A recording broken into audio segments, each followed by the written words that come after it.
Hello everybody, it's Matthew, Meachew or Pete's. We're going to try this again. Well, this time I'm not going to play Call of Duty because Call of Duty, at least Modern Warfare 2, doesn't want to play nice with OBS. They don't mix. Kinda like black people and white people. But, no, it's probably better if they, just keep them separate.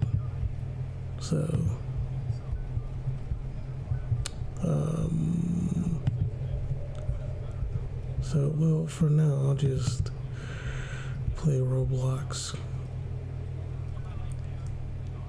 It's like, yeah, whenever I've played, IW4X with, like, OBS, it records fine, but it just doesn't, whenever you try to play,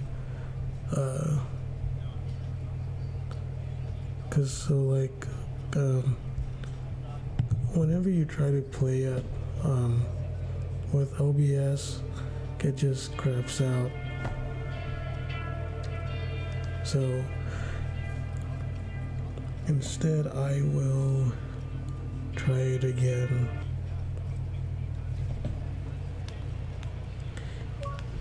And it's going much better this time.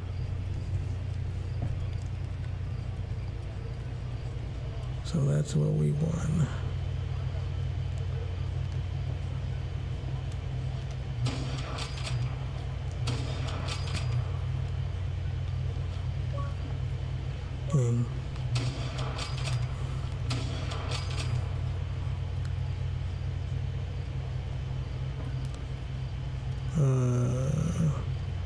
Let me go to settings really quick.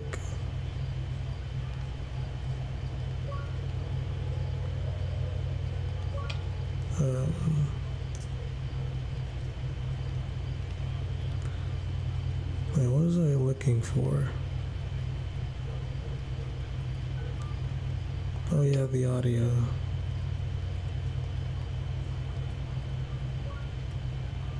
Alright, we can...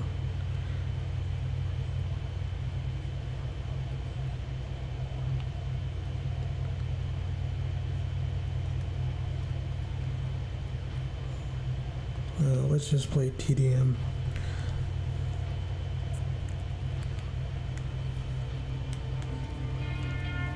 That's kind of loud.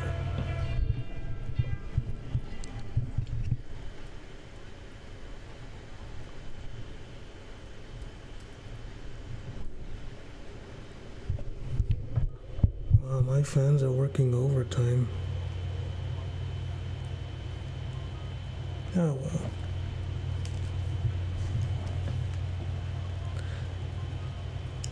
I kind of like it as white noise.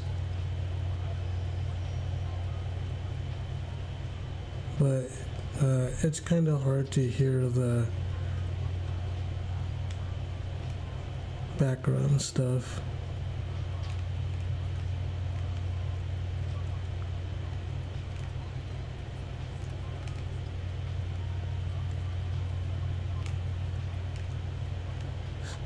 Well, it seems to be running better.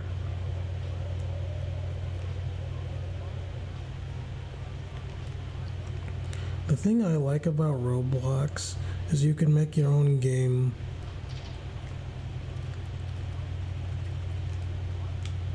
It's pretty cool.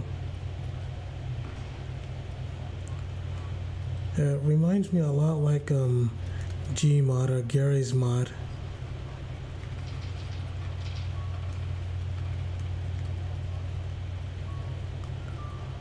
Alright, where is everybody?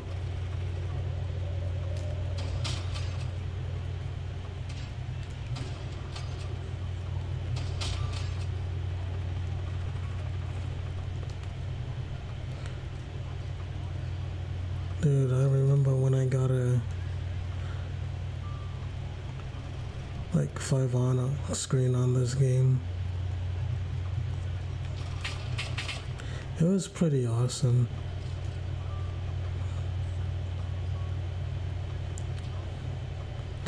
Also, one cool thing I like about Roblox is that it's meant to work on many other systems, so that there's a reason why it's so popular and stuff. It's because it can work on anything. It's got a whole bunch of games. You can make your own games. You can play it on mobile. It's got a whole, like, I think it broke the concurrent players record at like 40 million concurrent players or something. It's really cool. It's kind of amazing that this is running on the Roblox engine as well, because this is like Call of Duty or Battlefield level type stuff. Pretty awesome.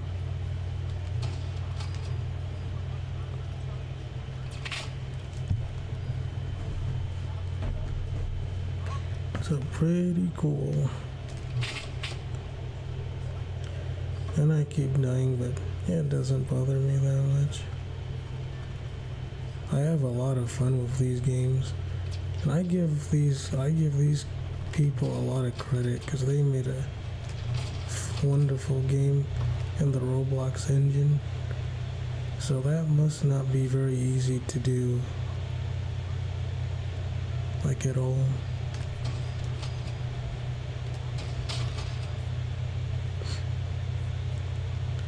So yeah.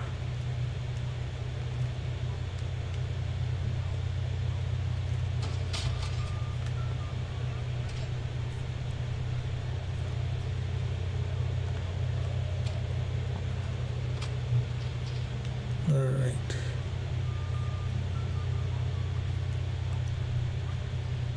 Yeah, I think this is the highest graphics setting too.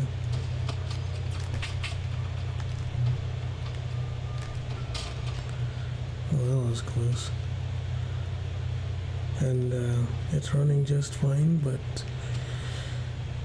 as I was saying in my last stream, I do want the Steam machine. It's a lot stronger than the computer I have now. The computer I have now only has like 16 gigabytes of DDR3 RAM or something. I think it only has like 4 gigabytes of VRAM, and it only has a GTX 1650. But the Steam machine is going to be like PS5 levels of power, 8 gigabytes of VRAM, 16 gigabytes of DDR5 RAM or something, and the GPU is close to the PS5, but it's going to run Linux. It's going to run Linux first of all, so that's cool. Second of all, it might force developers, if developers will want to like optimize their games, because it only comes in like a one set. It's not like it'll be like multiple, it won't be like multiple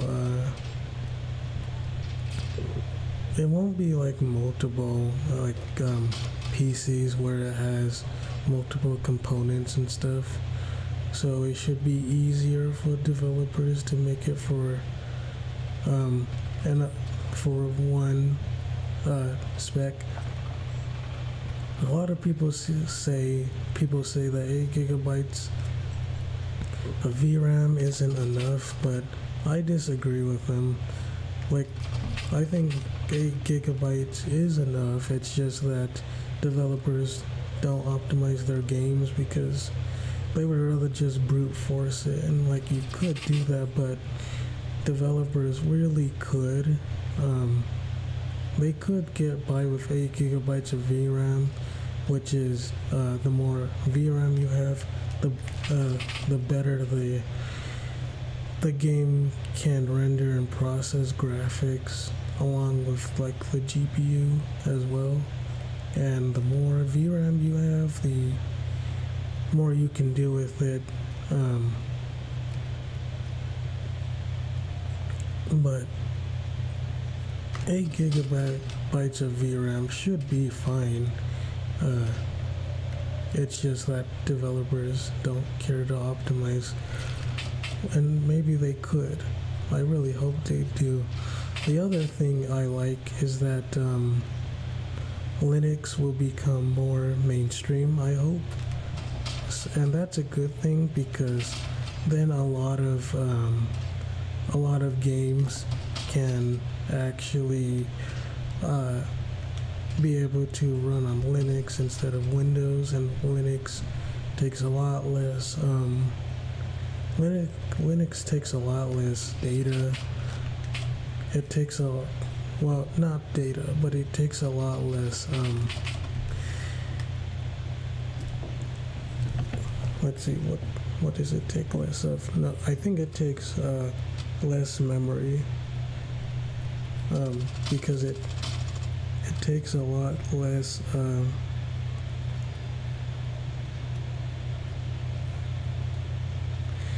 it takes a lot less memory, because Linux is not a memory hog. It doesn't come with a lot of bloatware, apparently, like Windows does. So I think it's pretty good for what it is. What else was I gonna say about the Steam machine? I like how the sticks will have like a better Hall effect. So the Steam machine were actually it'll actually at least the controller will be a lot better, because the controller, it won't get stick drift. It won't get stick drift. It won't actually. It won't like because it won't get stick drift. It basically means that you don't have the problems. You don't have to send it back in. It will have gyro. It will have like 6-axis. It will have all the good stuff that like the other controllers have. I think something else that I like about it too is that it'll have a whole bunch of trackpads on it as well.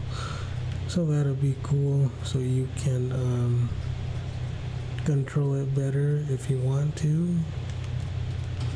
And I think that's just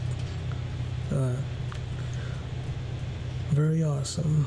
So the Steam machine it's correct for me, because the Steam machine, like it will be my go-to PC, because you can still use it as a PC.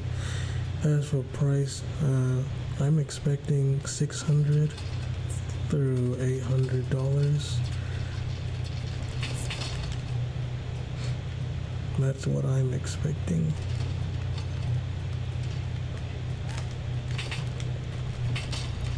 $600 through $800, because they said it's going to be priced like a PC also. So I think it'll be good for the price. It's a PS5 level. It's a PS5 level console in terms of power, but it will probably be a lot more efficient. It'll probably have it might have better upscaling too, because it's newer.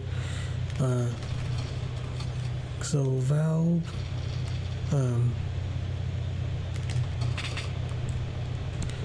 has my respect.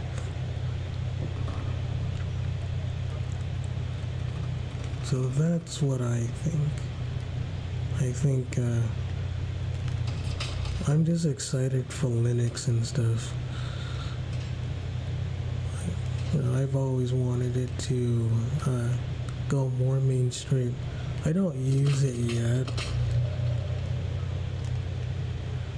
but who knows? It's like you can use like Linux for a lot of things, and because it's still a PC.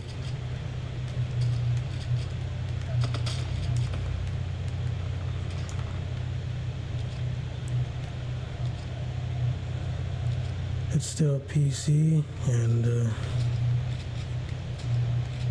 oopsie daisy. But yeah, it's still a PC, and you can do anything you want with it. It should be really good to handle. I really love the form factor.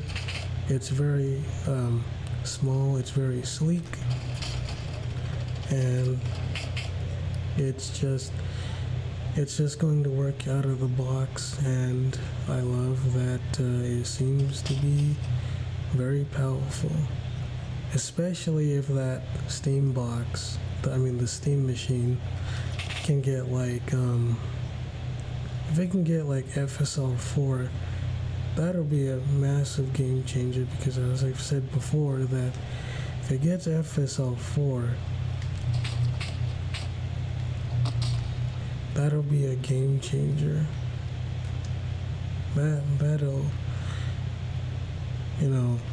That'll make it worth it. It'll make it worth it for FSR. And a whole bunch of other stuff too. I think it'll be like PS5 Pro, like not PS5 Pro, but PS5 levels. But the thing is, they did a survey, and they found out that like 70% of customers play on a computer that is less powerful than the PS5 on Steam. So Steam doesn't exactly, they may have a lot of players, but they don't exactly have the highest amount of specs possible. So I don't think it's for console players, and I don't think it's for high, if you have a better spec PC than the one, if you have a highest level spec PC than the one that Valve does, or is going to be on the Steam machine, then it's probably not going to be made for you, because it's probably going to be made for the people who want to upgrade, but they don't want to build their own, or they can buy their own PC that can just work out of the box. It runs Steam OS. So, and it's coming out early next year, so I'm very excited about it. The Steam machine is going to be, I think it's going to be a hit. Well, I hope so. I don't know. I hope it's going to be a hit, because I think it's worth it. That's what I think anyway. If it can be a hit, if the Steam machine can just work,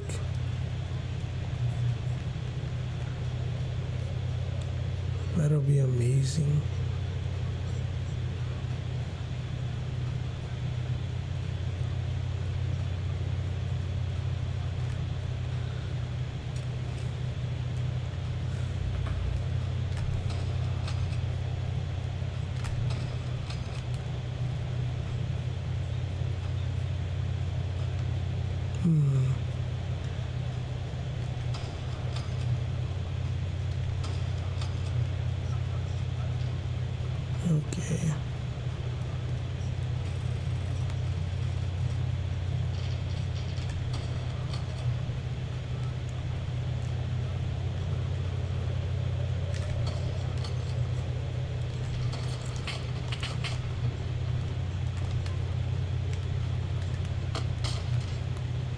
Hmm. But yeah, that's what I think about the Steam Machine. Overall, I'm very excited for it. I think it's going to be powerful enough. Actually, I think the PS6 might actually be weaker than the PS5, considering that maybe the PS6, PlayStation 6 is going to be like a handheld. The PS5 is still pretty powerful, and from what I'm gathering or noticed, the PlayStation 5 Pro isn't exactly like very too far off from the base PS5. The CPU is I think very similar, but yeah, we'll see. We'll see.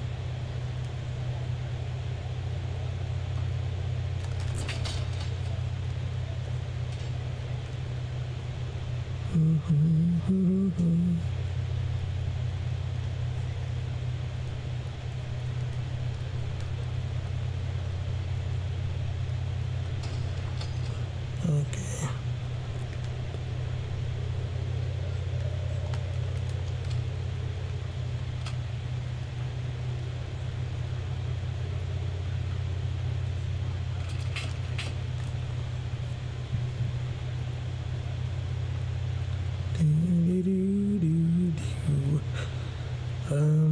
What else do I want to talk about? Well,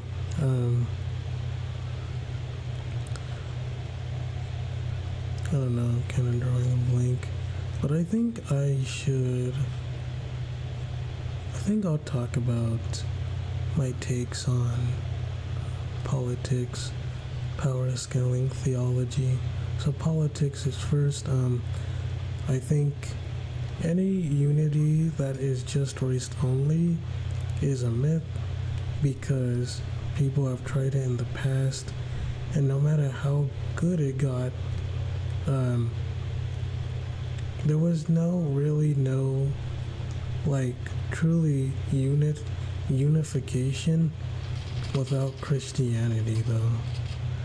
Because white people, yeah, I think they do better on average.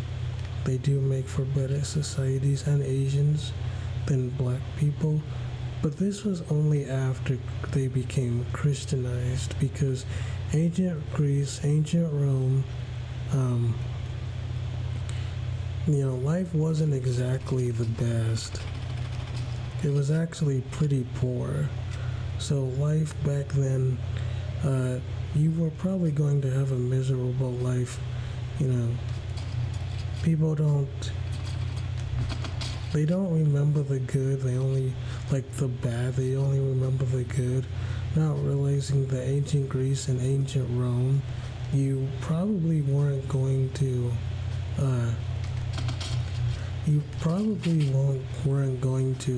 have a good time or a good life, because they were more barbaric back then. Their morality wasn't up to par with Christianity. They were all white societies, pretty much, and even then they didn't get along, is because white people didn't get along back in ancient Greece or ancient Rome, even if they say they did. You had good architecture. Those people were smart, and I love ancient Greece and ancient Rome. But people always have rose-tintedness, like they have rose-tinted nostalgia, and I think that's very bad, because you can appreciate the architecture and still want better for them. You can still want better for those societies, and I think ancient Greece and ancient Rome, I think people, they always skip the part of the bad, and they don't realize that, back in ancient Greece and ancient Rome, you had gladiator fights. You have diseases that couldn't be cured because they didn't know, and even if you could know, you weren't you couldn't do anything because the medicine wasn't up to par. So even if you had the right medicine, you couldn't do much. So I think ancient Greece and ancient Rome are very romanticized, and they are good, don't get me wrong. I think they're great. I love the architecture, I love the societies, but people think it was like a masterpiece when it really wasn't. It really wasn't a masterpiece.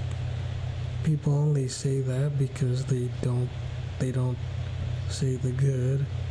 I mean the bad. They only say the good, and so they have rose tinted glasses. They have rose tinted nostalgia, and I think you shouldn't do that, because you should try to be objective as possible.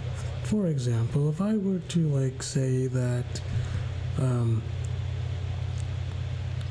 white people back then were very civilized, why did white people assassinate Julius Caesar? Julius Caesar is pretty revered in ancient Greece, and they still killed him, and they were all white people. There seemed to be a lot of crime if you were like a peasant. Your life probably wasn't that good as people think it was. If you lived back then, you probably didn't have access to clean water or good food as much as people think. And I think that people just need to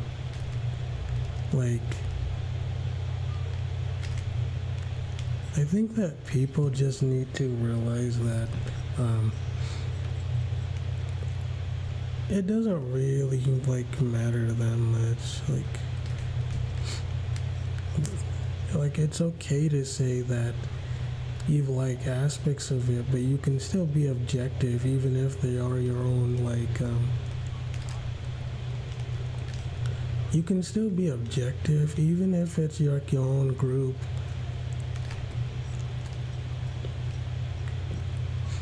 I don't understand why people can't be objective that much.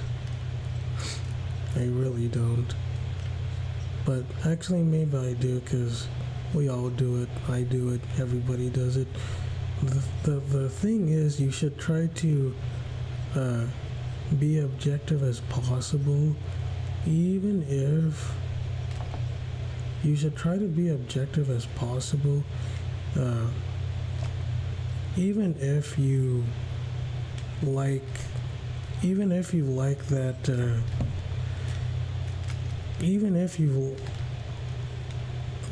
you like that society and the way they did it, you still should try to be objective.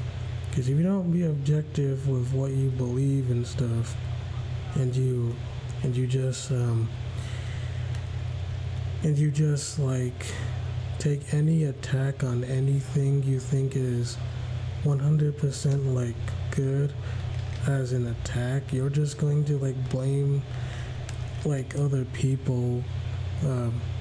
You're just going to get angry and blame other people for a misunderstanding because you couldn't explain clearly why you just don't want to admit that people can be bad, and that these claims are not like the way people think. It's okay to admit no society is really perfect, besides probably the Jesus Society, of course, but I'll get back to that later, maybe. But yeah, people should not be afraid to. All I'm going to say is people shouldn't be afraid to criticize their own, like, societies and stuff. And I don't understand either why that's a problem. I don't really understand it.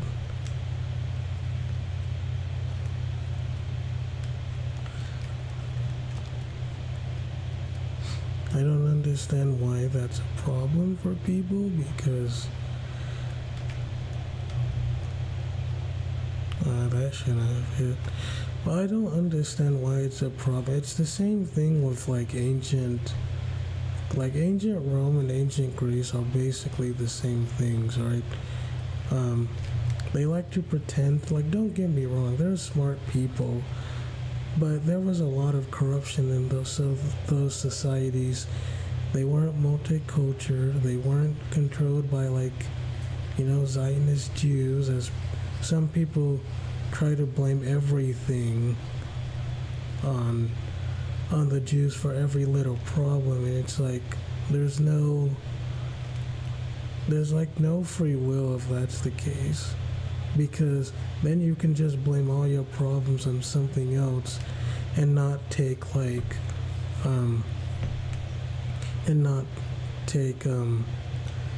you don't get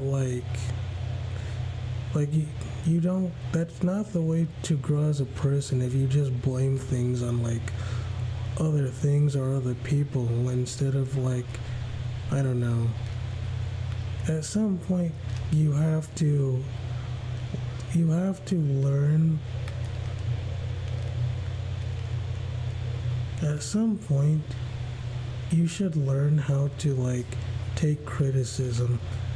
Everybody should, and you shouldn't take it too hard. It's okay to say you're wrong about something. I see a lot of white people do it with Hitler all the time. It's you can like Hitler, I don't really care if you do. You can be a Nazi, I don't care. You can be like Hitler, I don't care. You can wear Nazi stuff, it doesn't bother me. But at least try to be objective about him. Don't say stuff oh, he escaped to Argentina, or he either escaped to Argentina or he either escaped, was it to Argentina, Agatha, or there's Hyperborea, which is basically I don't know, the white Wakanda, or which is I don't know.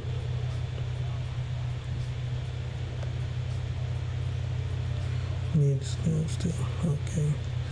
PlayStation 6 handheld. Wait, is the PlayStation 6 a handheld or a console? Maybe it's both. It might be both.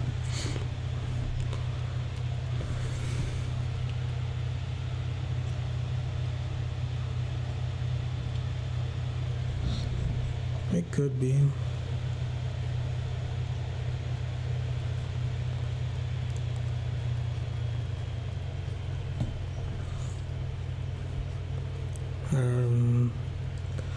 Okay. So here we go.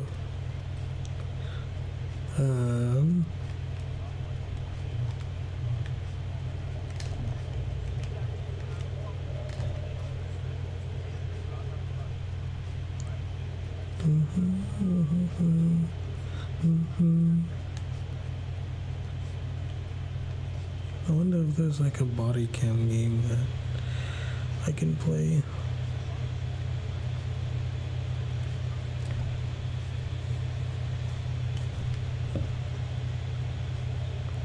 These guys are good though. I'm playing like pros or something.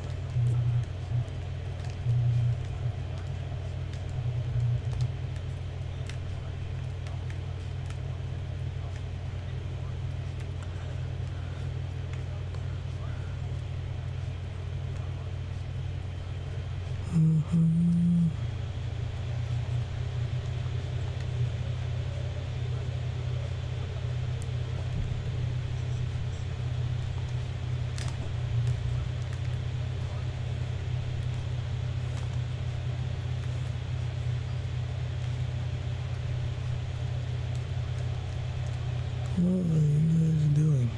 Oh, I was gonna say, sometimes I go places I don't know. I haven't learned all the spawns here yet.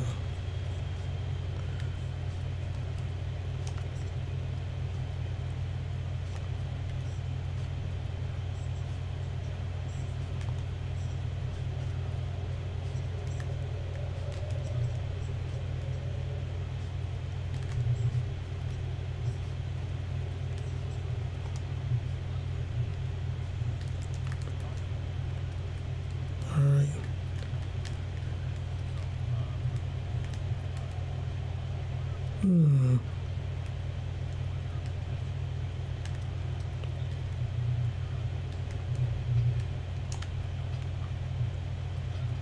But yeah, so that's my take on that. It's like, going to the Hitler thing, back to the Nazi Hitler thing really quick. I don't mind Hitler. I think it's kind of funny to troll people with him and the Nazi stuff, but when you say stuff like, "Oh, why would? How is he the great how is Hitler the Great White Hope when he killed a whole bunch of white people, either by sterilization?" What's this called? The T4 Action. It's called the T4 Action thing program. It's where you people he deemed unfit to people who he deemed unfit, he would just say, "Hey, parents, if you don't want your relatives, disabled relatives, we'll take them and we'll give them a great life." They basically lied so that they could they basically lied to the people so that they could sterilize them and kill him.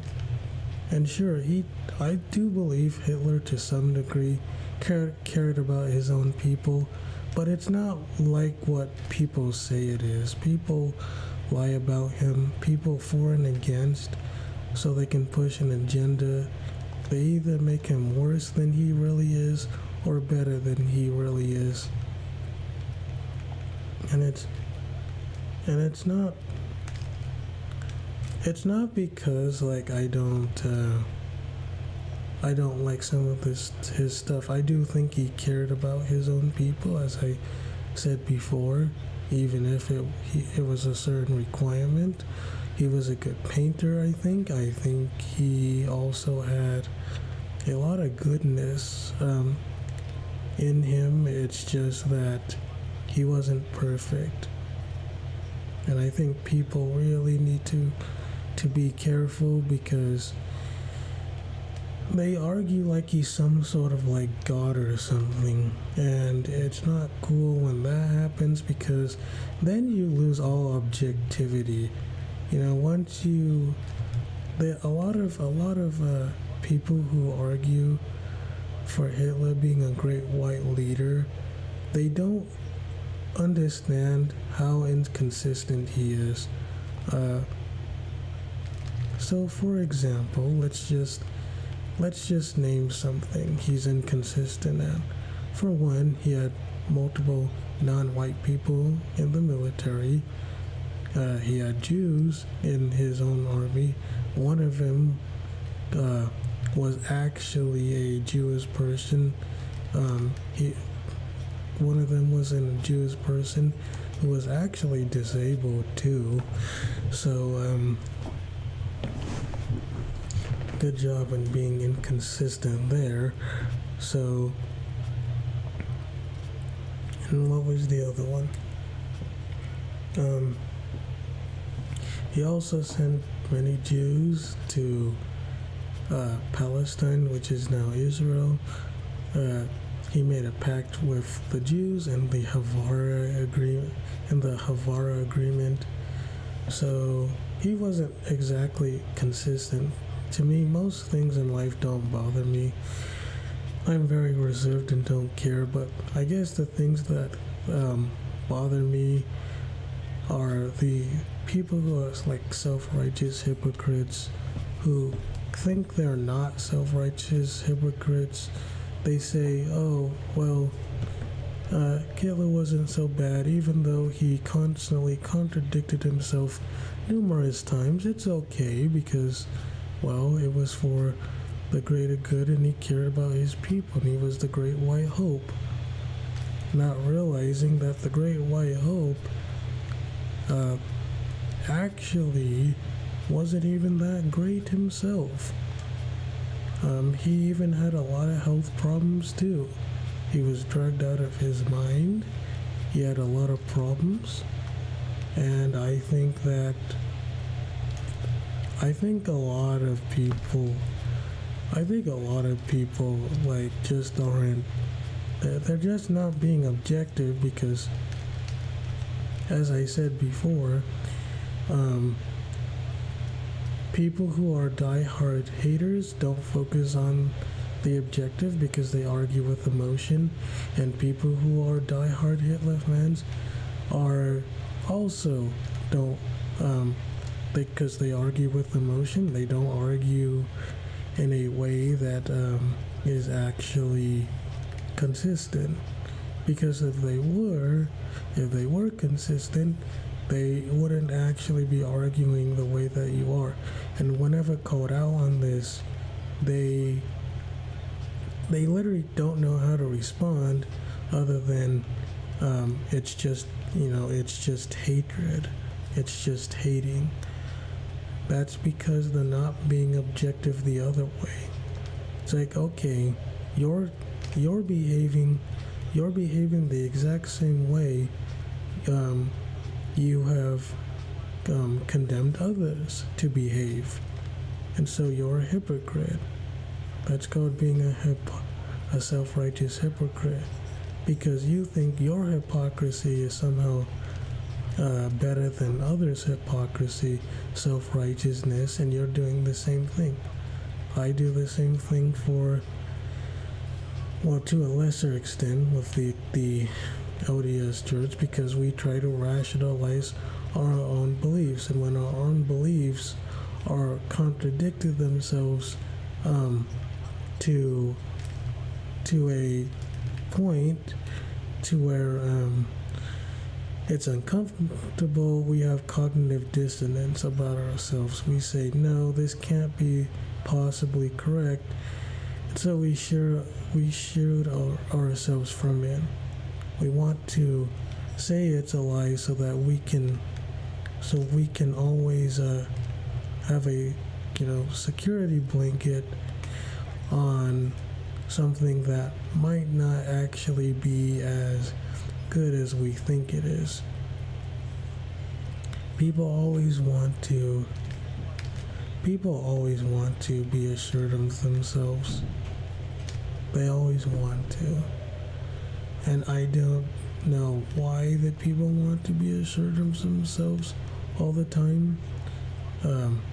Well, actually, maybe I do kind of see why. Because people always want to be correct.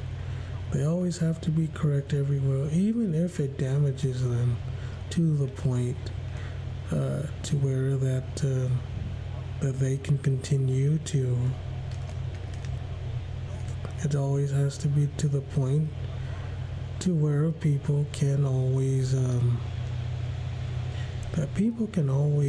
have themselves.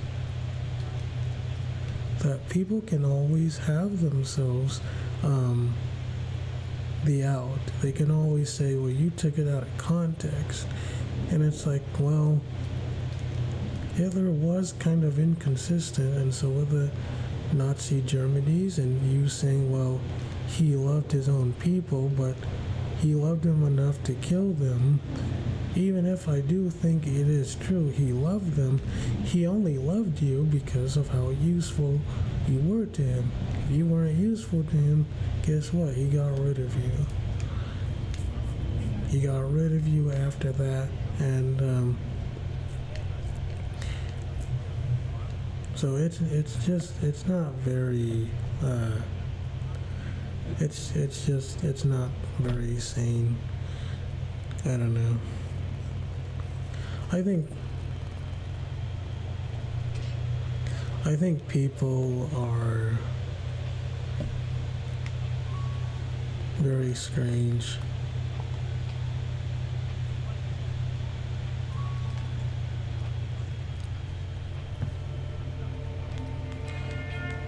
But yeah, that's going. So going on that. Let's see, what else am I trying to say here. So yeah, people who are self-righteous, the most people that kind of bother me are the people who are self-righteous hypocrites who are not consistent, and then they like try to say that they're being consistent when they're really not. It makes it sad because it's basically telling you that they can't accept their own failures, or they can't accept that they don't want to accept that it's okay to be wrong. I guess it's because it would shatter their worldview, but yeah, I don't think things are as good as people think. But the only reason why it was better now, after, is because Christianity got a foothold, and then it taught people that, hey, maybe we should try to not kill people. We should try to get along, even if we have slight disagreements about how we agree with anything. At least that's what I think. If other people think differently, that's okay too. I just think that a lot of people they're just not consistent. They're not consistent. They're not coherent. It's not very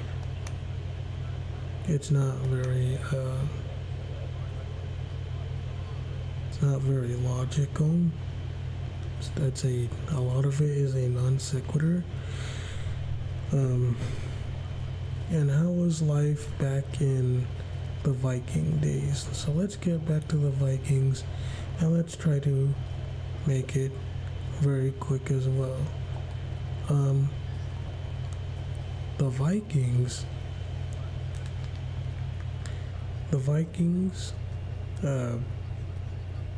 it was pretty bad. So for people say there was white unity even back then, it was wrong for ancient Greece, it was wrong for ancient Rome, it was wrong for Nazi Germany, and it's wrong for the Viking days, because back in the Viking days, they also didn't get particularly long. They pillaged a whole bunch of people, and all of this is to say that people who are like self-righteous morals that come from their own like self, they're either appealing to one of two things. It's either they are appealing to the it's either an appeal to emotion fallacy, it's an appeal to consensus fallacy, or it's just an appealing to intuition fallacy, which if you're just appealing to relativity, then everything it's all relative. There is no good, there is no bad. It just is. And that doesn't exactly work either, because now you are appealing to self-righteousness, and if all morals and actions are truly subjective and there's no objective, then everything that people think is moral is it's just like semantics. It's just an appeal to relativity. It's an appeal to relativity, and I'm not so sure how people can say otherwise. Like, how can you say that it's not an appeal to relativity if you're just going based on intuition, consensus, or the fact that we can just know things because we can say, well, we know it's bad because it hurts us, or it's based on like a body autonomy. And the thing is, you then have to explain why suffering is bad, because from an objective standpoint, there is no bad in this world. It's like, why is anything bad or wrong at all if it's just based on subjectiveness? There is no good, there is no bad, there is no way to delineate the good and the bad. You don't have a universal mind to make the claim that anything is really bad, because it's all based on personal preference and relativity and subjectiveness. And if that's the case, then everything that you're saying can be applied to you, and I can apply it too. And every action and all morals are basically the same, because if you prefer one thing more moral, I can prefer one thing more moral, and nobody can know what is and what isn't moral. Morality, because everything that's moral is like everything else. There is no good, there is no bad. All the morals are there is no good or bad. All morality is just based on sense data, sense experience, relativity, subjectiveness, based on a human mind that is finite, arbitrary, relative, subjective, finite, and that can't actually give you standards, because there is no set standards. There's no good, there's no bad, there just is. And if you go with David Hume, nobody has been able to, I don't think, solve the is-ought distinction. It's like, how do you solve the is-ought? Some people say, well, we solve is-ought by simply saying that, well, we don't have to do why we should do something. We can just do it because we're here now, and that's just the way it is. And I'm like, that's good for you, but why should we do anything? It's like, why should we do anything if nothing truly matters for any, in the end, nothing truly matters. It doesn't matter because everything is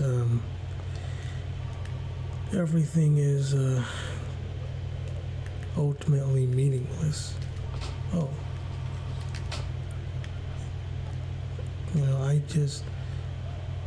I still don't know how people can say it's not, like, it's just not meaning, that it's meaning, like, they want both meaning, they want a meaningless universe to have meaning, and they want to have meaning, not realizing that without God you can't have objective meaning, because you don't have an objective mind to ground the meaning.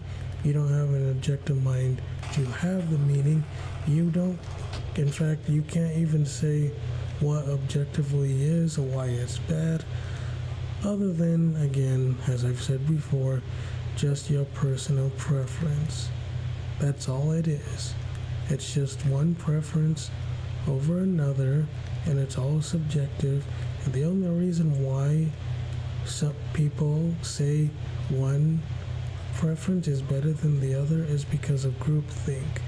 And groupthink is not based on objectivism, because if one group said, well, 2 plus 2 equals 5, and we all agreed on it, then I guess that means that 2 plus 2 must equal 5 now, instead of 4, because we all agreed, and that's the consensus fallacy. It's just in a consensus. It's just in a it's appealed to a consensus. It doesn't work. And I know some people are gonna say, well, you can still do morality without God. It's like, sure you can, but the issue is that how do you account for a deterministic universe to know that what you're saying is actually valid? I mean, you can't know if you have free will because you're bounded by the universe.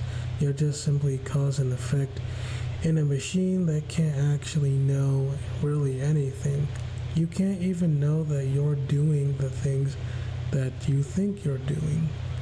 So I can't know if it's me talking right now, or if I'm just being forced to play it, because it's like you wouldn't be able to tell, to delineate, because you don't have free will. And if you don't have free will, then nothing you do truly matters, including the arguments. Because if your arguments are from like determinism, then you're not making arguments, because you have given up the right to argue the minute you say, well, everything is just cause and effect, because you can't actually prove that it's you doing it. And you can't say it's just determined, because you wouldn't be able to tell if you weren't determined or not. You're just saying, well, it's just cause and effect. I'm determined, but I'm going to live my life as it matters, but really nothing matters in a cold, dead universe that doesn't really care about you. You need God for any meaning at all. You need God to create you, because if God doesn't make you, then at that point, everything you're saying is invalid. Everything you do is invalid. Everything you care about is invalid. Your emotions are invalid. Everything is invalid. Why would you care about anything, including your own arguments? Why would you care to be consistent too, if being consistent doesn't really matter in this case? I mean, everything is meaningless. You're not making arguments. You need to try to.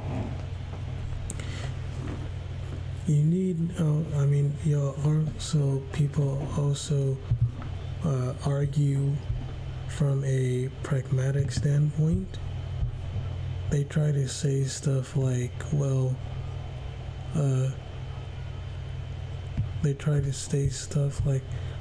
well, we can know things. We can know things by simply. We can know things by simply saying that.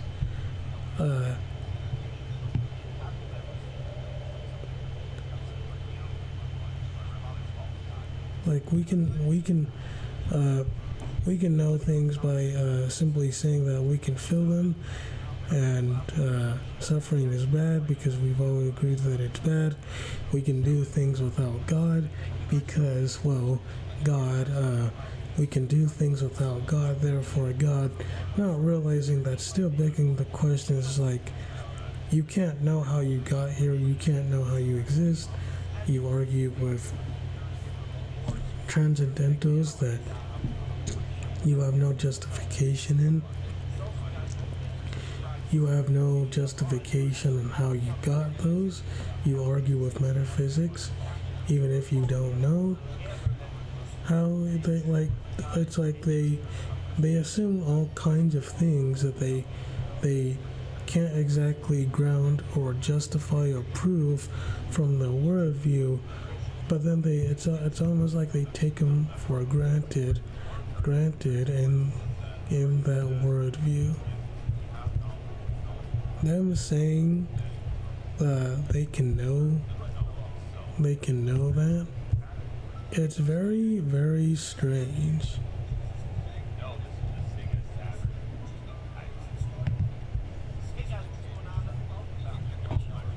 It's very strange. I think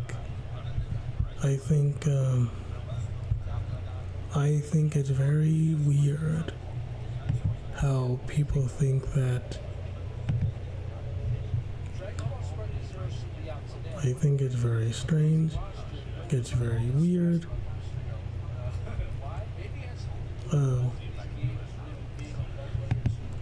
I just don't understand how people can think. I don't understand how people can say that, oh, well, we can do stuff without God, so therefore that can give us the grounding and justification. I'm saying without God, you wouldn't be able to do anything. Because even if you say your own mind is your God, or your own intuition is your God, you still have to be you with free will and not determined to be able to know that it's you making the arguments. The problem is, in a determined universe, you wouldn't be able to tell because you wouldn't be able to make arguments. You see, if you're determined to argue something because you're just cause and effect, then everything you're saying is invalid because it's not you doing it. You're only saying the stuff that you are because the God in the brain or the God in the universe is allowing you to say that.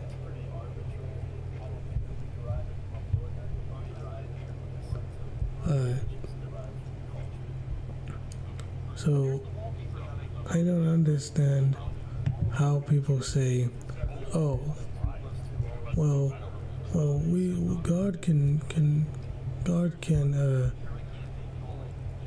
yeah, he still has to follow the laws of logic, and he's still bounded by, the eternal." It's like, okay, even if that was the case, that he still has to be consistent, and he still has to follow like logical laws, because he can't do a logical contradiction. That doesn't mean you can just say what he's capable of. It's like, if you can't possibly know what God would do, because you can't. If you can't possibly know,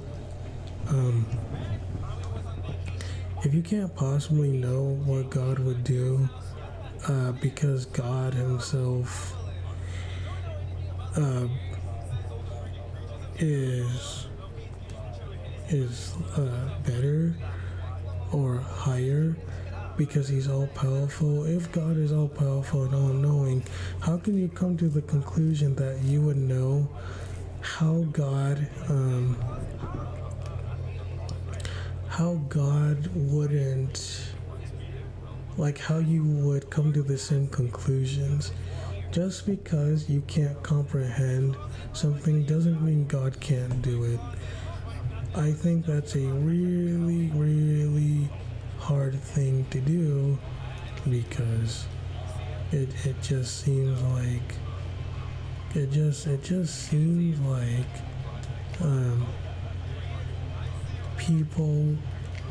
people want to think that they can, like, I don't know, I guess outsmart God or something, which never works. It never works. Oh, I'm gonna outsmart God. It's like, yeah, good luck with that. And then it never happens because God eventually outsmarts everybody and he humbles everybody. If you're not humble, you will be humbled eventually. So, good luck with that.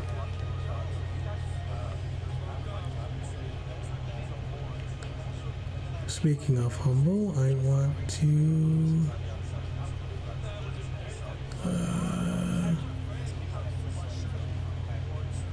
go to a different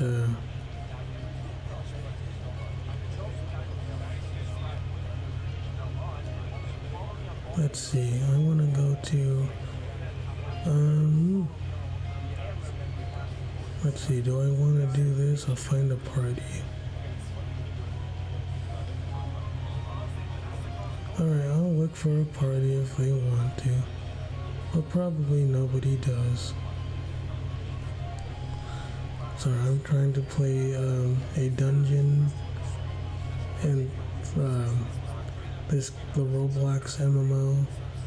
I'm level, I think at least 15. It's called Crescent Cove. Yeah, the MMO is called World Zero. Guess nobody joined me. Well, that's okay. I've done it before. That's fine. It's very fun though. I really enjoy it.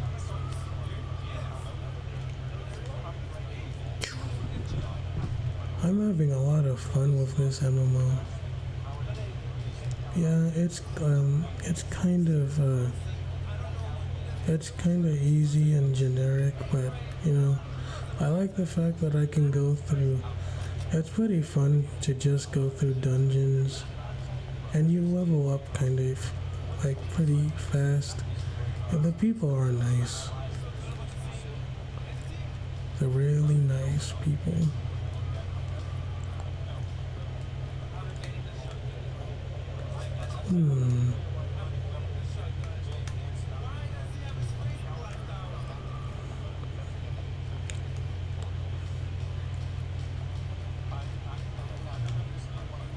Yes, I leveled up.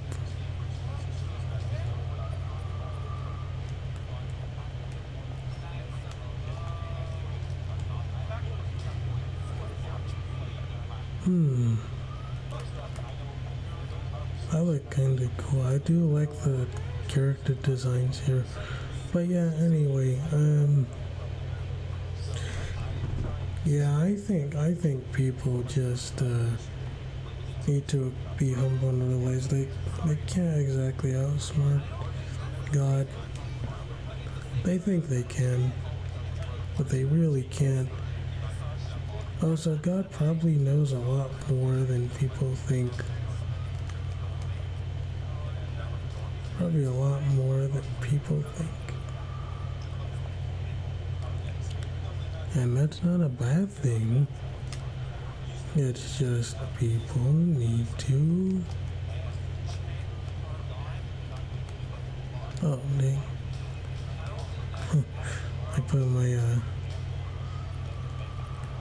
I put my staff away for a second, but I got it back out. So anyway, yeah, it's just, I don't know.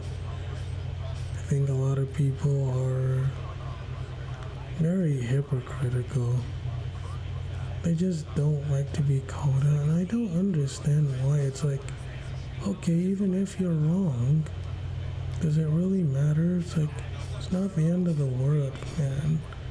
It's like, if you're wrong, then you're wrong. It's like, so what? Oh no, I'm wrong. I'm wrong about things. It's like, okay, so what?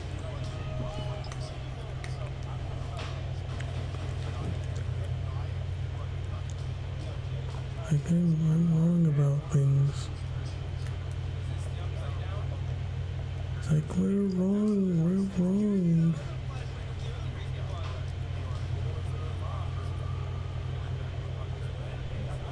Mm-hmm. Mm-hmm. Mm-hmm.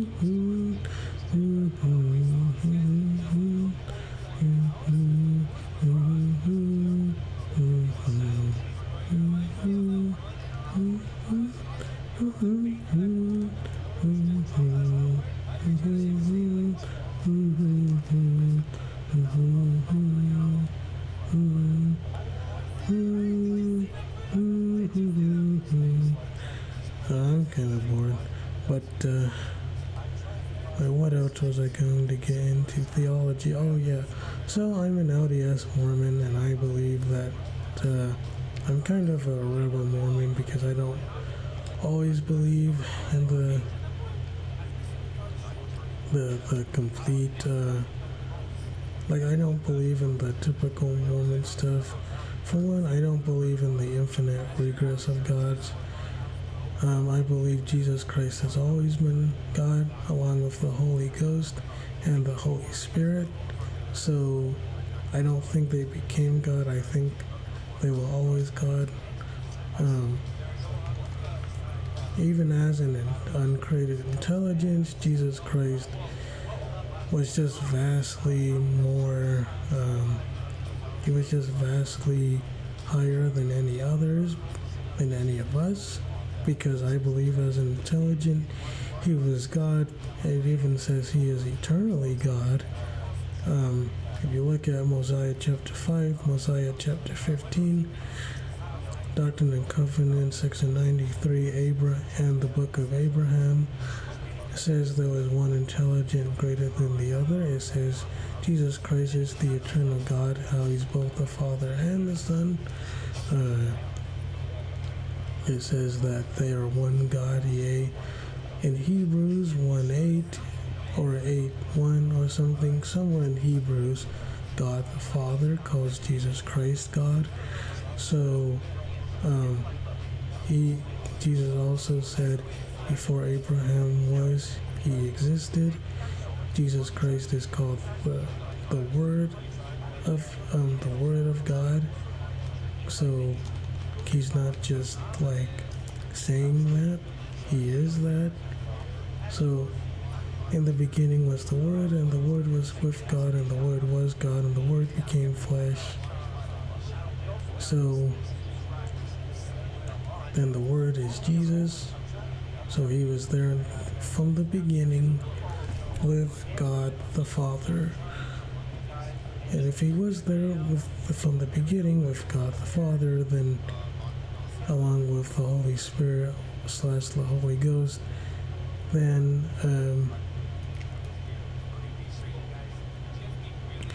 it doesn't really matter, because at that point,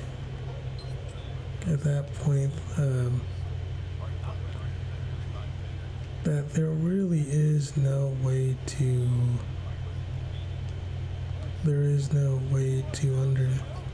understand that there really is no way to get away from the fact that Jesus Christ is God. He even says, before Abraham was, I am. He met Elijah and Moses. He was on the mount, and I think Transfiguration or something. He is the visible image of the invisible God. There's even the Jesus Christ is God, is Jesus Christ is God inscription under the ghetto. And so Jesus Christ Jesus of Nazareth wasn't just some guy that was made by Constantine, or he wasn't some guy made later, because the inscription was almost 100, almost a century before the Council of Nicaea. So there's no way that Jesus was a made-up character. You have non-biblical biblical evidence, like Pliny the Younger, Josephus, uh, Tacitus, the Pilates, the letter from Pilate, Pliny the Younger. So I don't see how people can say that. I don't see how people can say that Jesus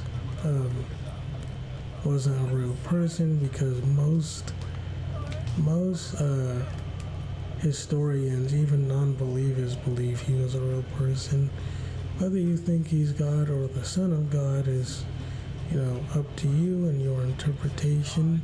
I believe he is both God the Son and the Son of God, and I think he's always been that way.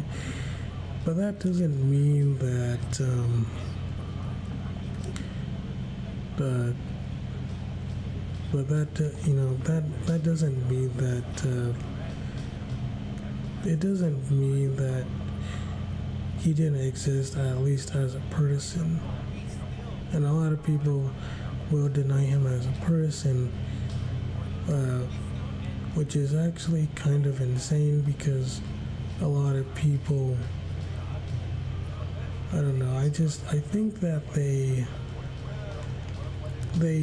I think they understand this, that if Jesus Christ, or Jesus of Nazareth at the very least, is any way real, then Jesus Christ is, because if you establish that Jesus existed, that's already a big it's already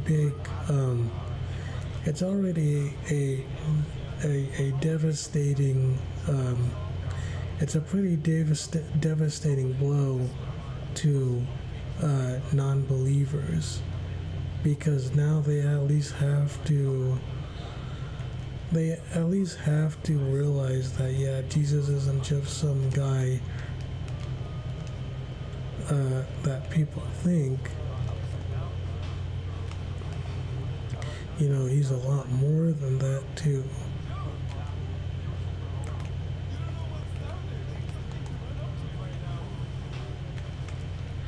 So yeah, it's like I think a lot of people have cognitive dissonance about it. They really don't want to admit that Jesus Christ could be real, because it would ruin them. And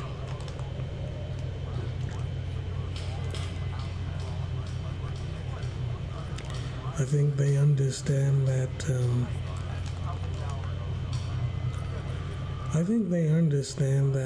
Jesus being real is the first step. If you get the first step out of the way, the second step is that, Jesus is real, Jesus is who he says he is, and then it just gets worse and worse and worse. And I think with the way that the world's going, with the death of Charlie Kirk, I think a lot of people are realizing that, yeah, this Jesus fella might actually be, he might actually have a very high chance of actually being who he says he is, especially when a lot of non-believers are starting to scratch their heads and going, yeah, this society, it's not working the way we would expect it to work. It's because a lot of people, I think, are getting scared of it. I think a lot of people do not like this world. A lot of people don't like it, and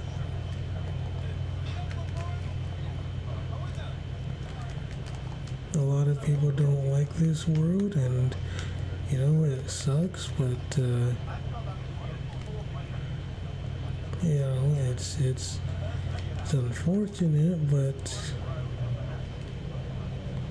I think that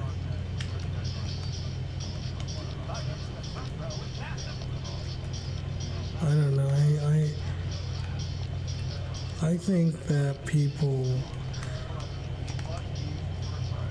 I think that a lot of people, you know, they need to not have Jesus be real. It's too devastating for them, for him to be real. He can't be real under like any circumstances, at least according to them.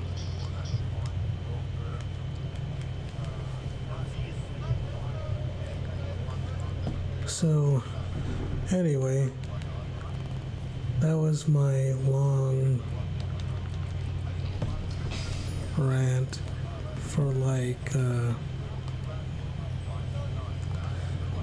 was my long rant for, my long rant.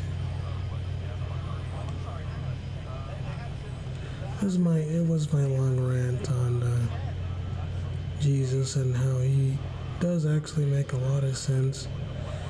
Why I believe what I believe, how I'm reserved, and all that jazz. So, what else should I do?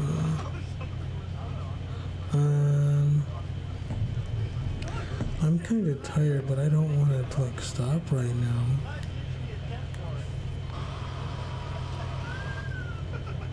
So what should I do?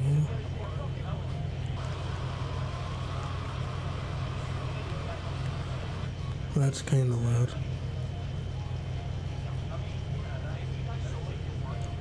Oh, you know what I will do? I would just sit here for now and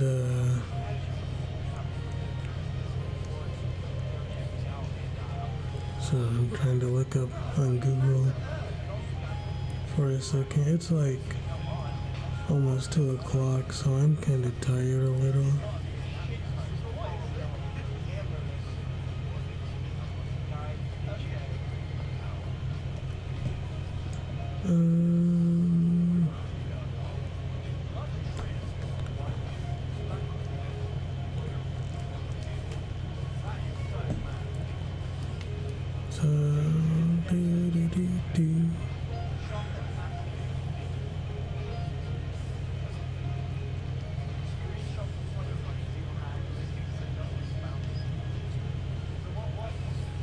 There's a Christmas event?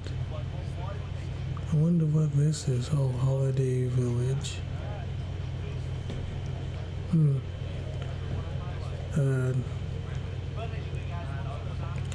Oh wait, so power scaling.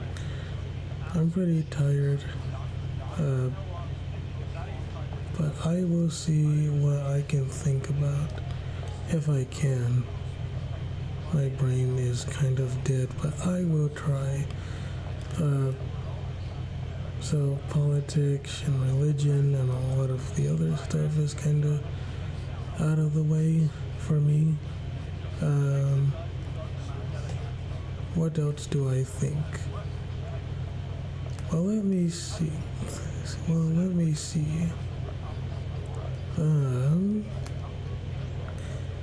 Well,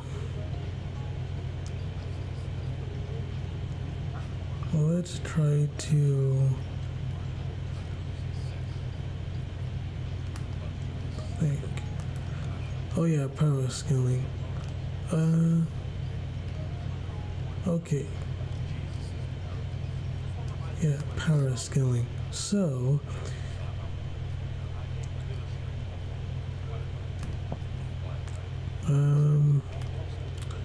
yeah, I like power scaling a lot. Also, like who can win between like Goku or Superman, or Goku versus Saitama? How powerful are they? Are they like boundless or out of verso? I did actually do like power scaling before I even knew like Seth the Programmer. This was back in like, I want to say like 2011 or 2012. It was a long time ago. I did it on lounge forums. And for the longest time, I thought Bugs Bunny should be Goku because he has Toon Force and he is very amateurish. But Bugs Bunny would beat Goku because Bugs Bunny has Toon Force. And he went outside. He was able to go outside of his own story and be the author and the painter and duck amok, and so Goku wouldn't be able to do anything to him. But I didn't know about higher dimensional tearing. I didn't know about different higher dimensional scaling for Goku. I didn't even think about it because I was younger back then and a lot more amateurish. So it's well, how high do you scale Bugs Bunny? I think there's a case for at least canon Goku. God Fusion Goku, or Jump Force Goku, or Xana Goku. That canon Goku can get to Outer Verso, if not higher, via Arale and via the dimension of strange swirling lights, and that by the time of the word of power, he can go backwards in time due to being able to skip through its time cage. So people should be able to so he should be, you could argue he's out of verso also from shaking the world of void, a dimension with infinite nothingness. And if it's infinitely scaling higher than the macrocosm, which he already surpassed it in the beginning of the Battle of Gods, the macrocosm has infinite sets of infinite layers of so there's the 3D universe they're in, and then they have outside spaces outside of that, and these are infinite in size, but the drawing is just to know where everything is at. It's not actually an accurate size limitation or anything. It just makes it easier to know to where everything is placed in. And the clash between Beerus and Goku, God Fusion Goku, at the beginning of the series, it threatened to go all the way up to the afterlife. It's an infinite distance away, and so Goku would have to have over infinite power, and above infinity of a 3D thing is a 4D thing, and so on, and higher, and so on, and so on, and so you would be even higher than that. So I think a lot of people,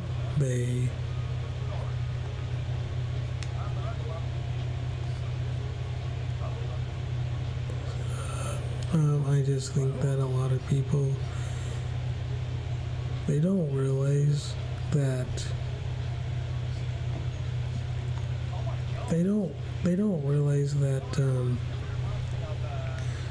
a lot of stuff goes into power scaling, and who wins between if there's two boundless characters, for example, let's say there's two boundless characters, and they're both so far above the dimension and tearing system that you can't scale them with normal math because they just dwarf everything.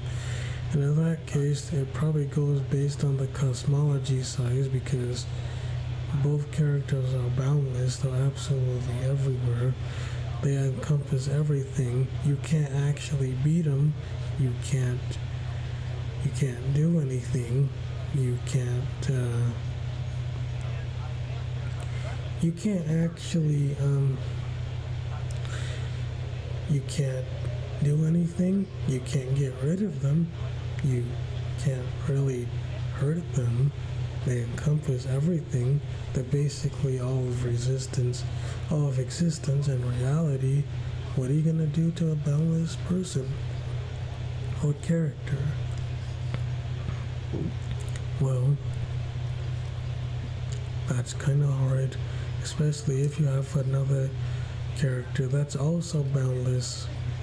So I think it just has to basically go to whatever cosmology has a bigger cosmology, because whatever the bigger cosmology is, then you are boundless in a bigger and higher hierarchy of cosmology.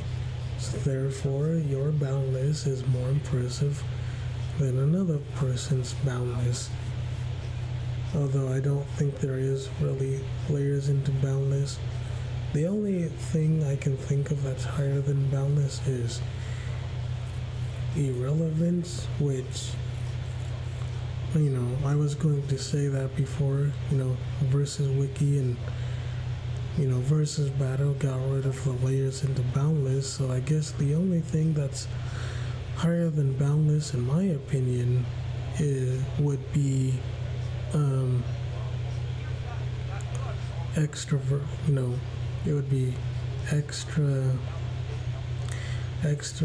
not extraverso, but it would be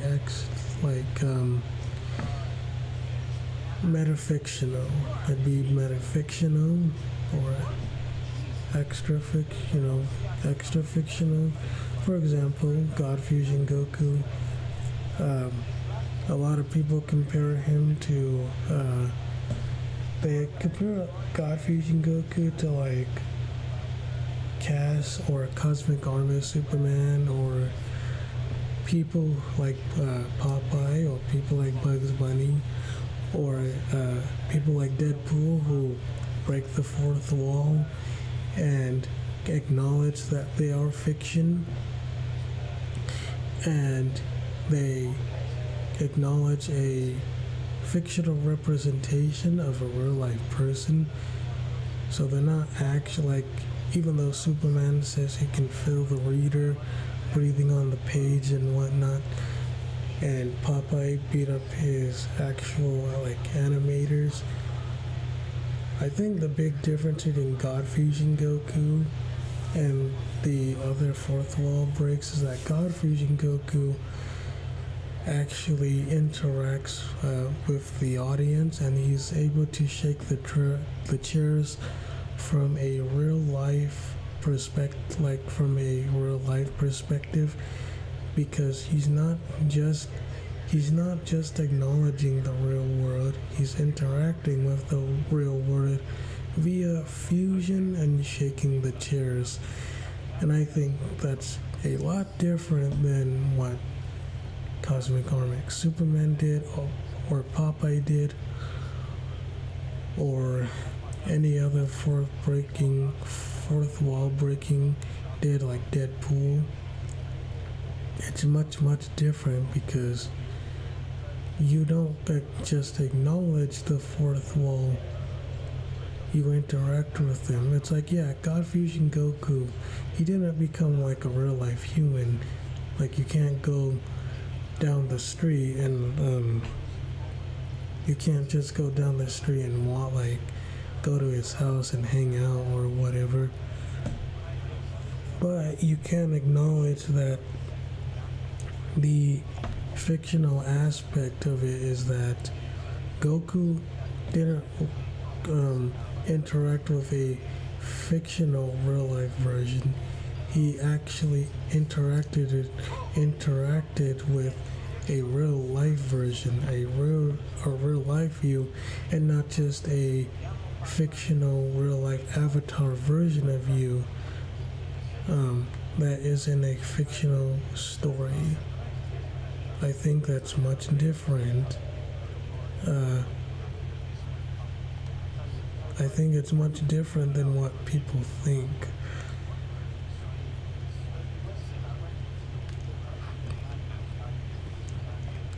And so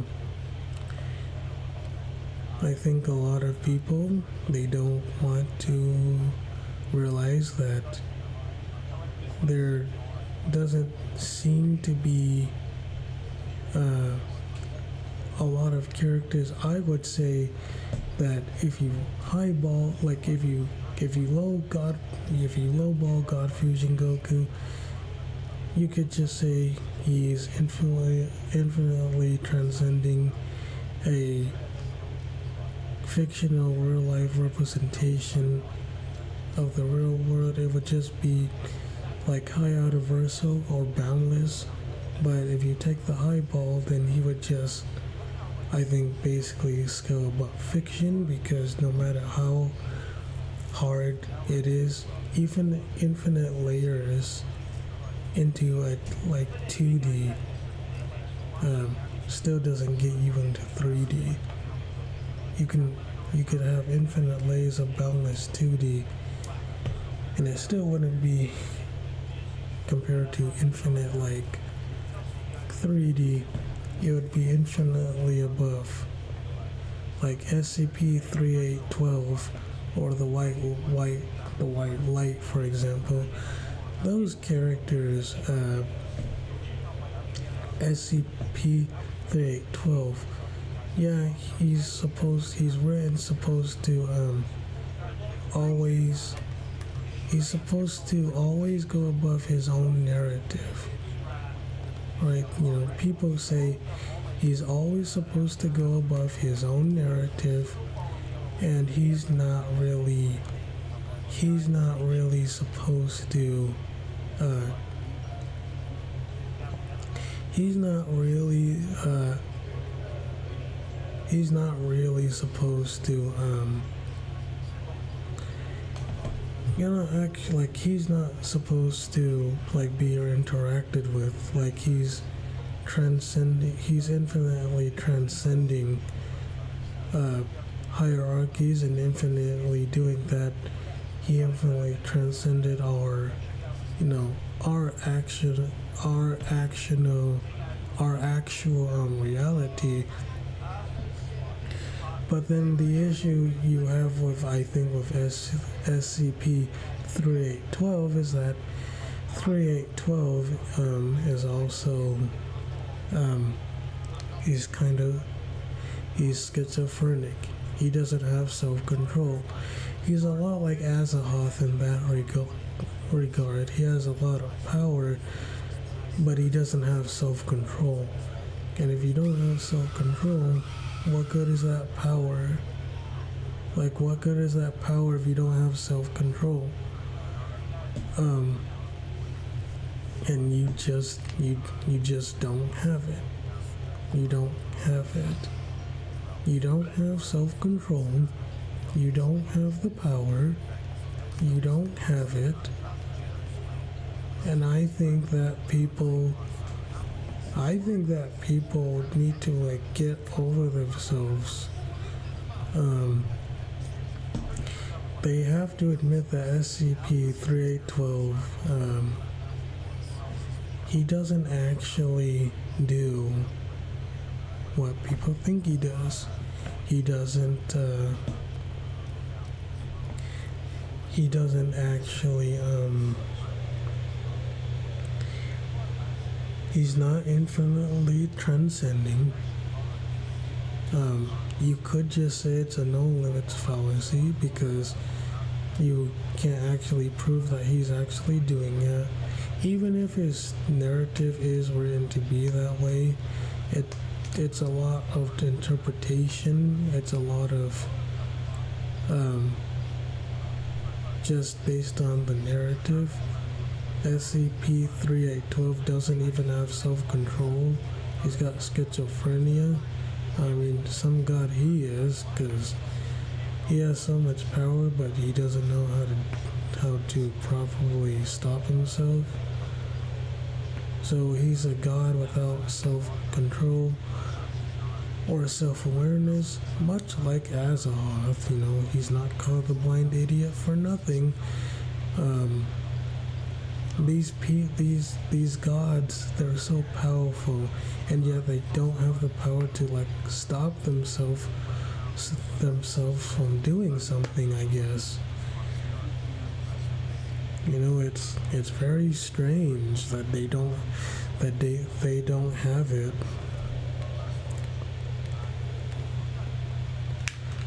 But I don't know. What do I know? I'm just a brown, emo, reserved, mostly unbothered LDS emo person who has a lot of disabilities.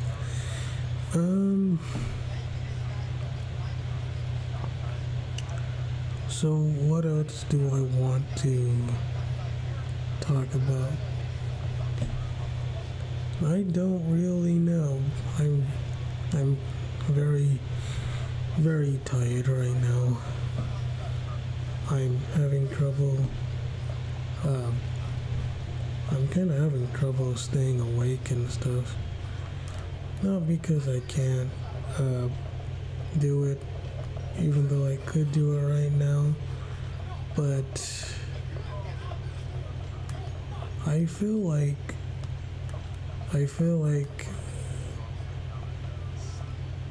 that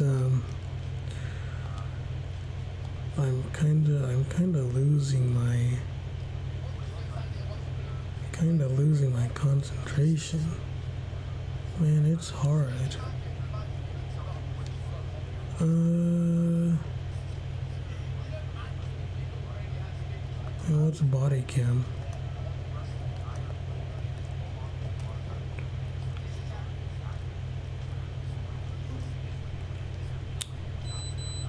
Warning. This game contains flashing lights. So,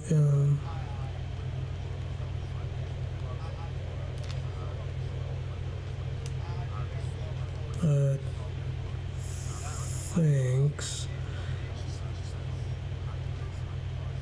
Tactical? Limited cell? FBI SWAT team?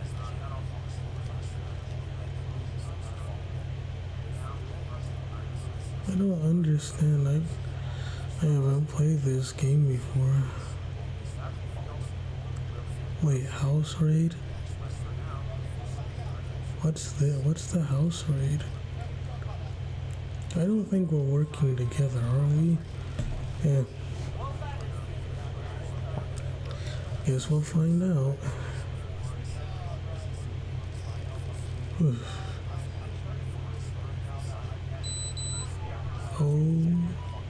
Oh, this looks sweet.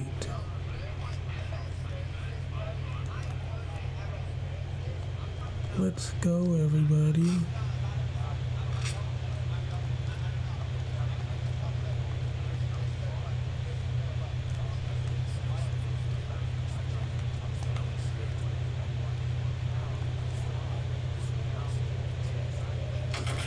Oh, this is awesome.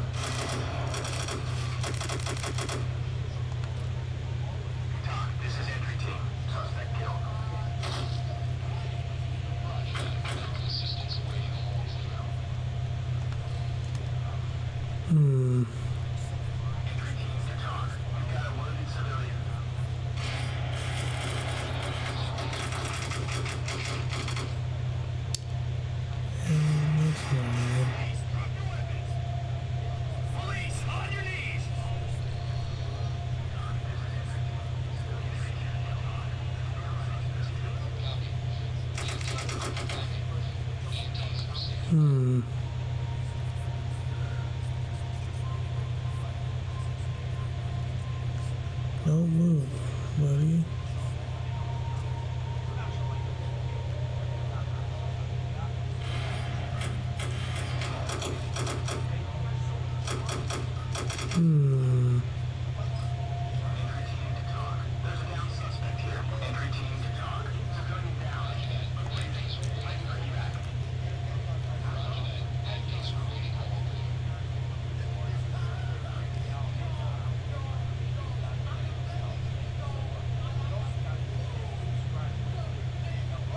Well, that's pretty neat.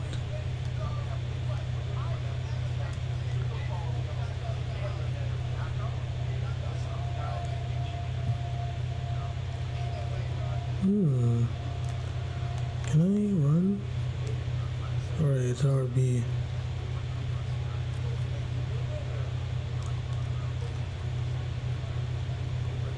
Yeah, I think you go back to the squad car.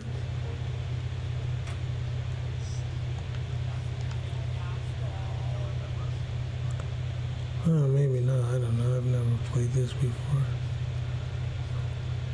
I need a tutorial.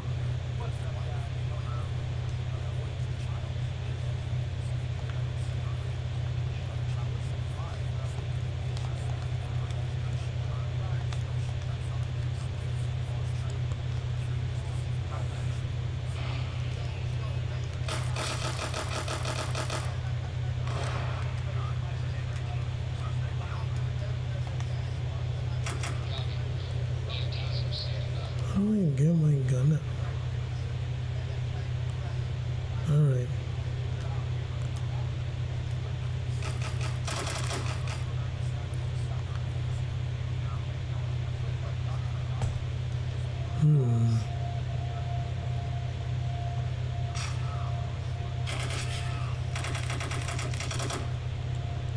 Oh my.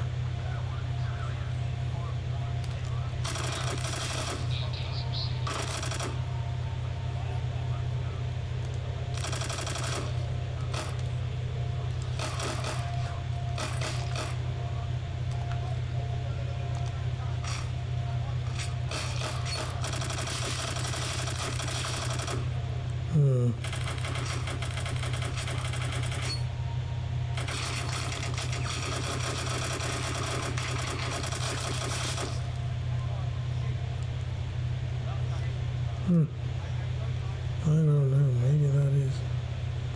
Oh wait, secure the hard drive.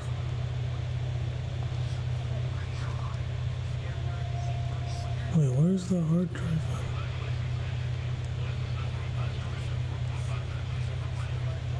Oh, okay. Huh. Well, that's pretty interesting. That was kind of fun though. Let's go back to the lobby.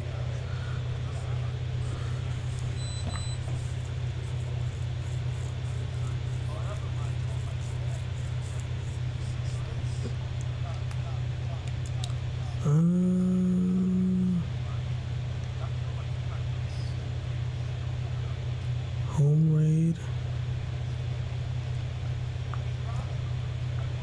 A VC. Oh yeah, voice chat. Voice chat server. What else? Club crash.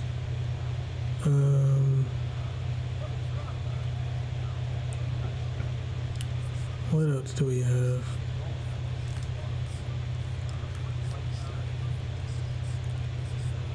Safe house. Yeah, but they all are like hard though.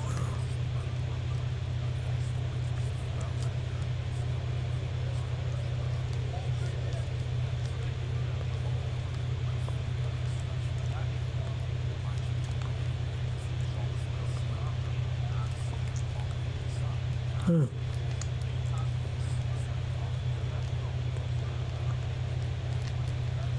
Okay.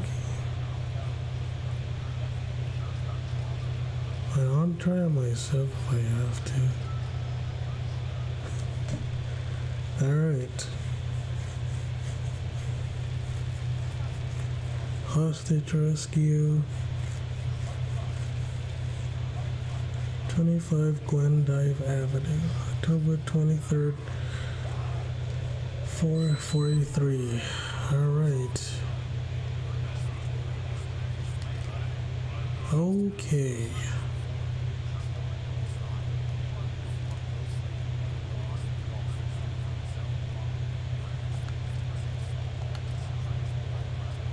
Alright. I am all alone. Secure the hostage. Secure the civilians.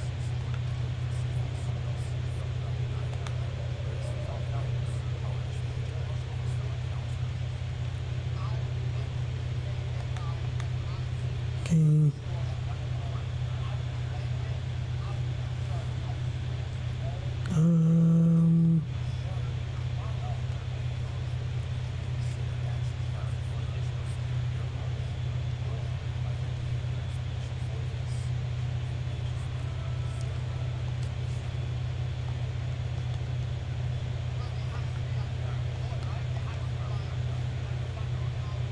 hmm.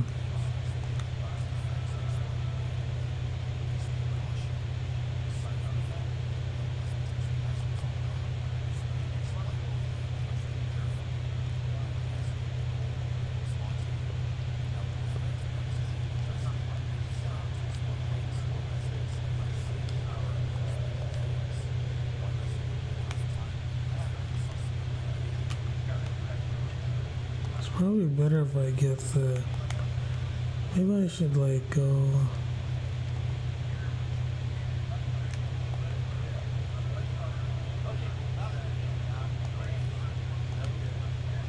Okay.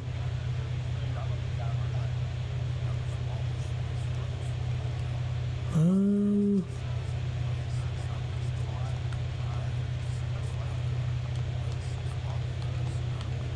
How do I open this?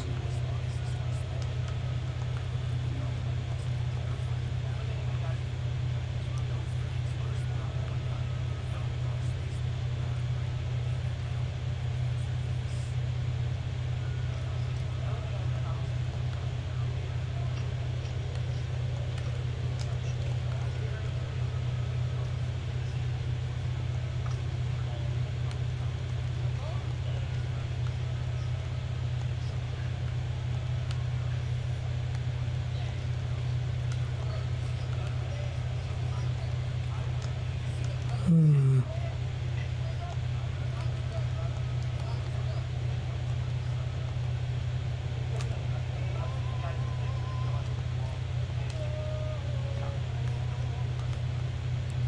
Let's see.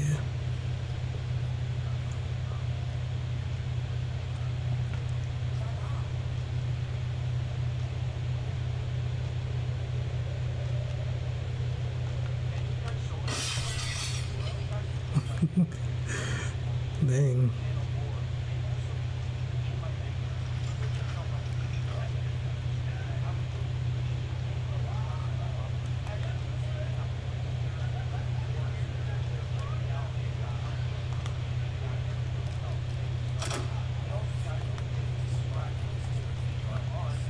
Hmm.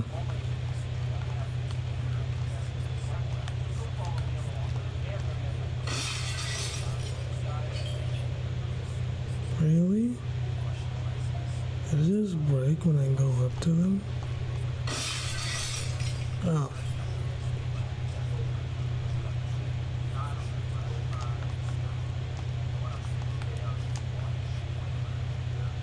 Let's see.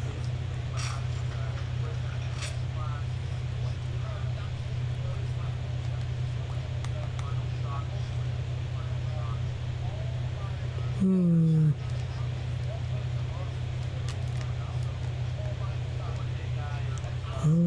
Okay.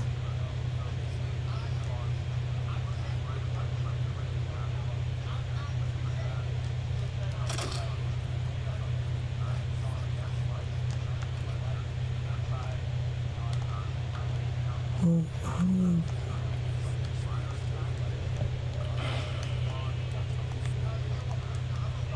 well, at least we're in now.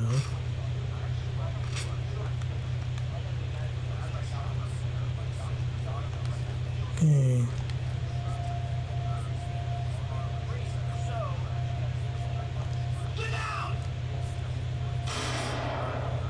Dang it. Alright.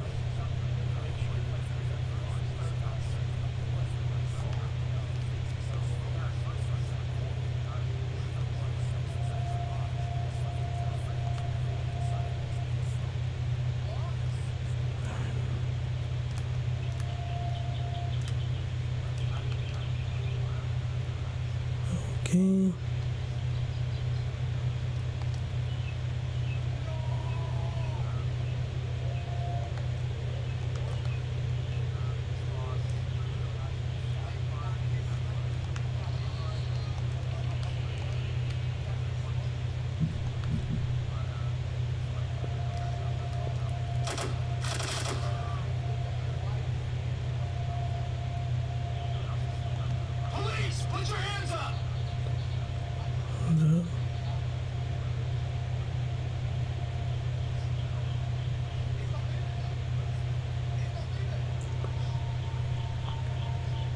Okay. Doc, this is entry team. We have a dead suspect.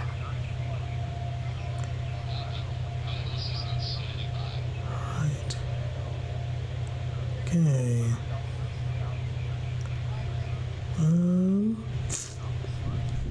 Well, this is really atmospheric with like only one person instead of like 5 or 8. 8's kind of a lot though.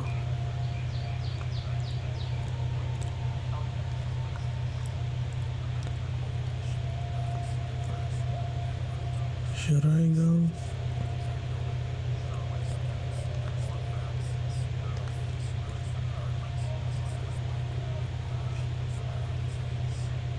It might be like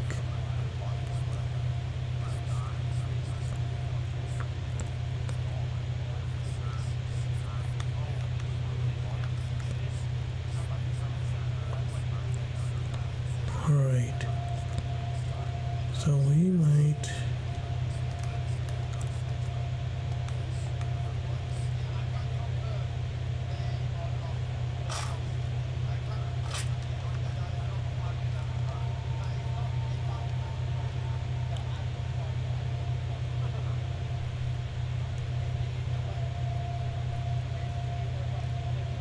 I'm not gonna shoot you.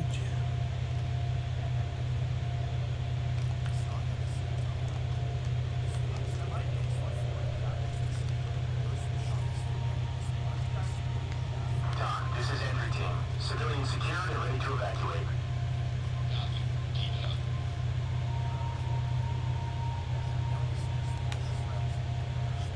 Alright. You know what? We're gonna try to win this.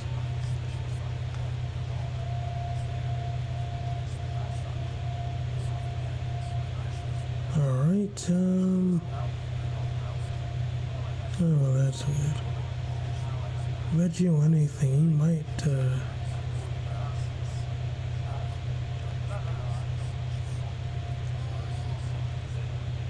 alright.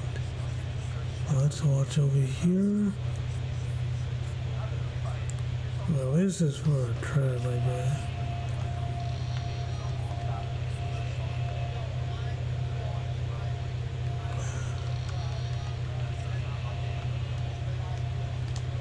I don't know if I can,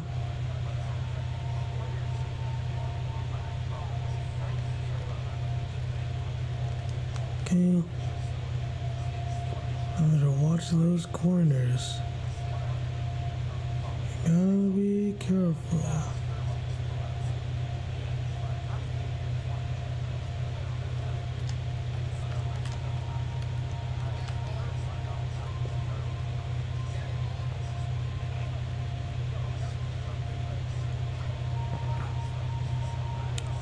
Okay.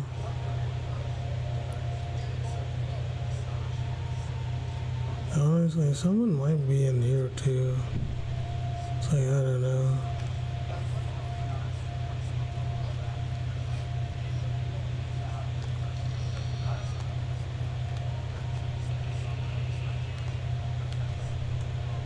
Okay.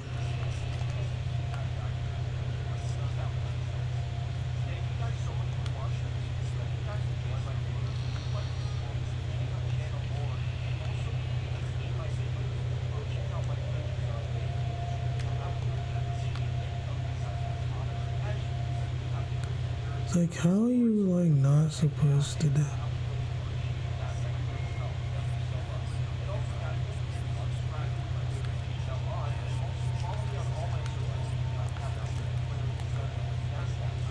So it might be like down there or something, downstairs.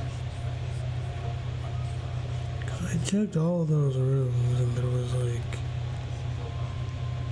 nothing there.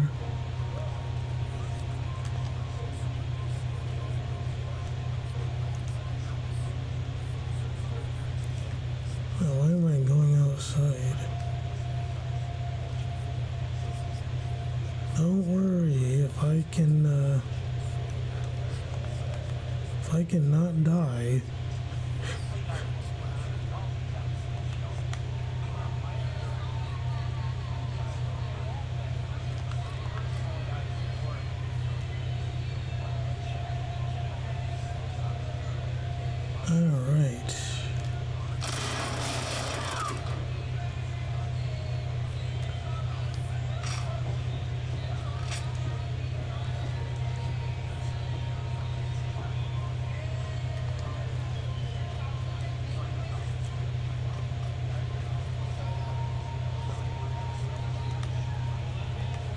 Okay.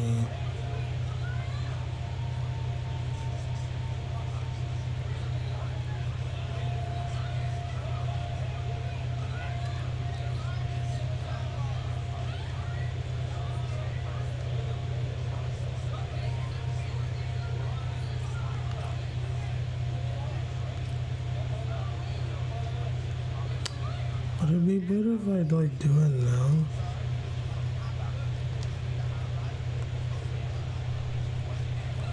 Cause it seems like they just see you no matter what.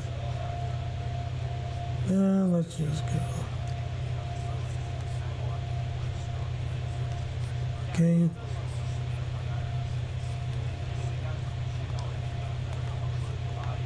Put your hands up and get down! Hands up. Get down! Hands in the air! Good job.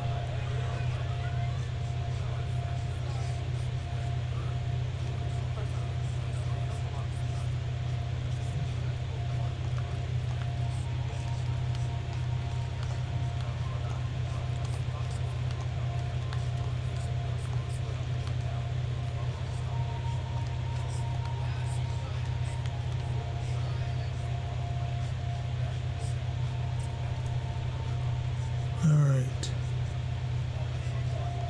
Entry team to talk. There's a down suspect here.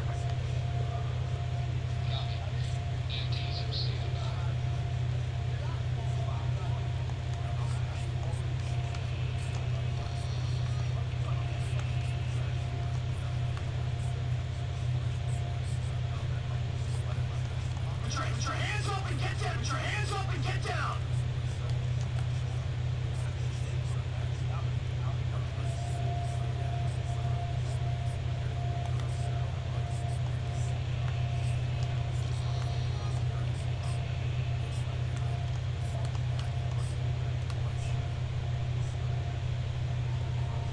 Don't.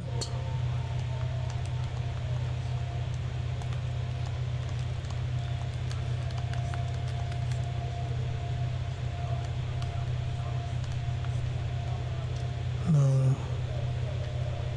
Let's look through this first.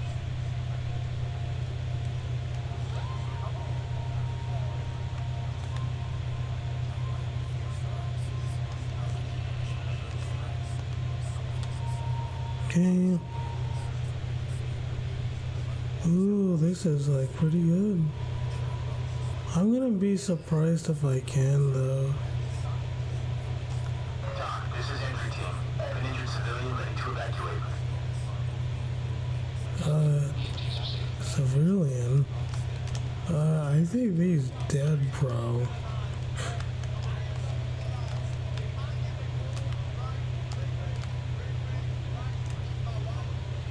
You sure he's not? You sure he's not dead?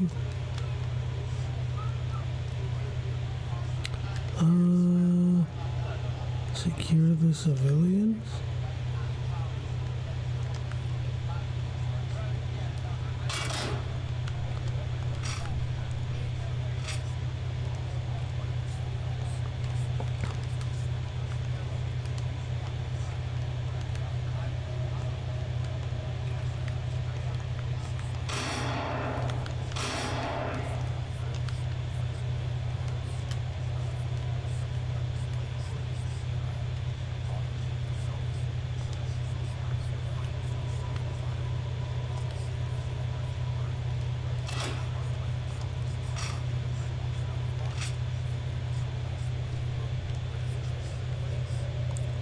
And I'm gonna like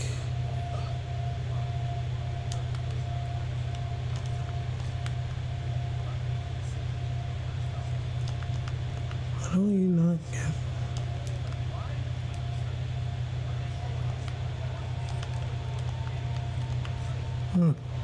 well, that's interesting.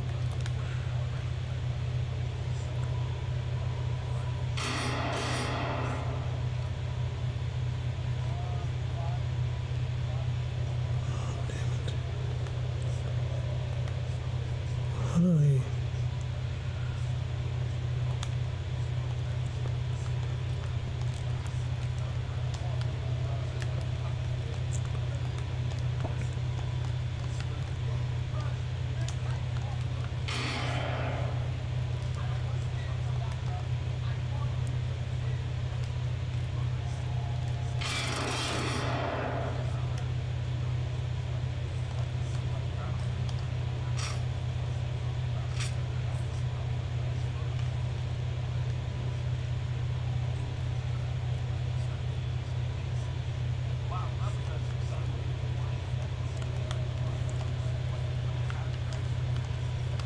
don't get it.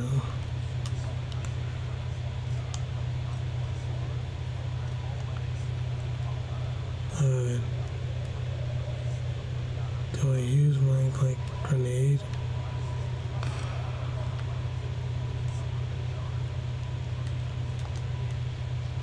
Yeah, I don't... It seems to get it.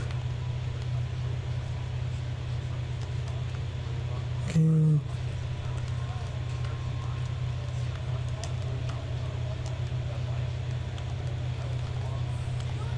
It's like not even like moving. It's like I want to beat this, but by myself. That would be cool for the first time, but like secure the civilians. Hold on.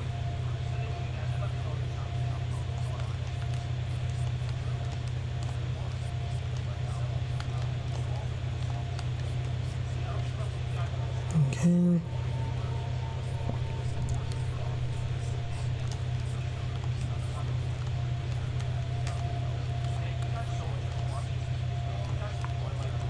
I don't get this.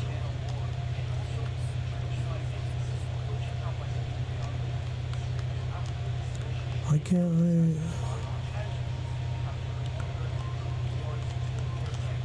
I don't get it.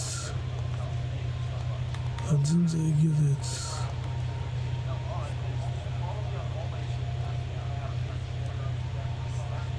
Okay. What do you want me to do then, game? I've already to a lot of places. It's like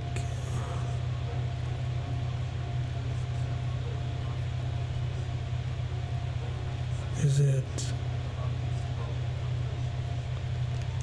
there something else I'm missing?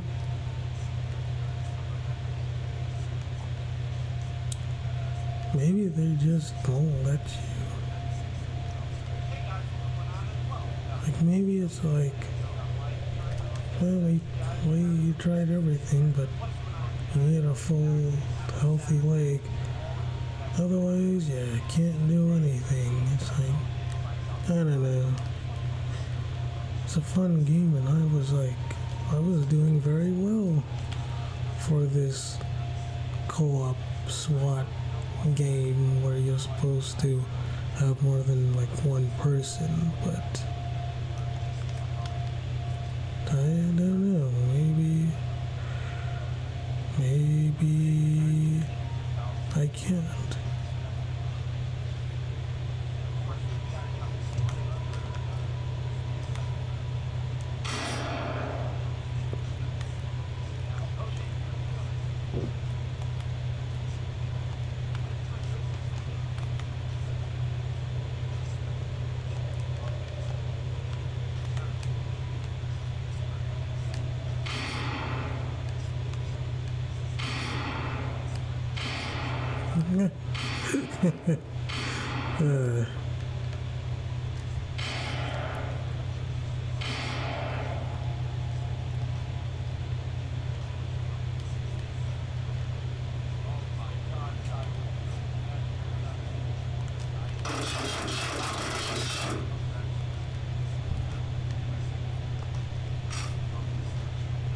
Well, I tried it.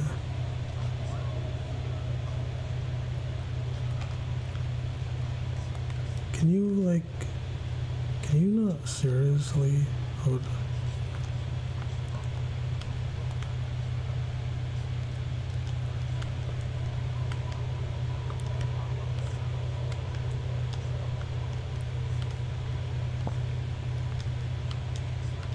Can you not seriously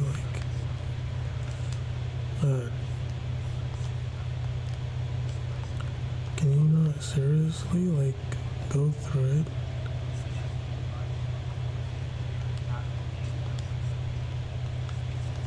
Yeah, I don't think they let you.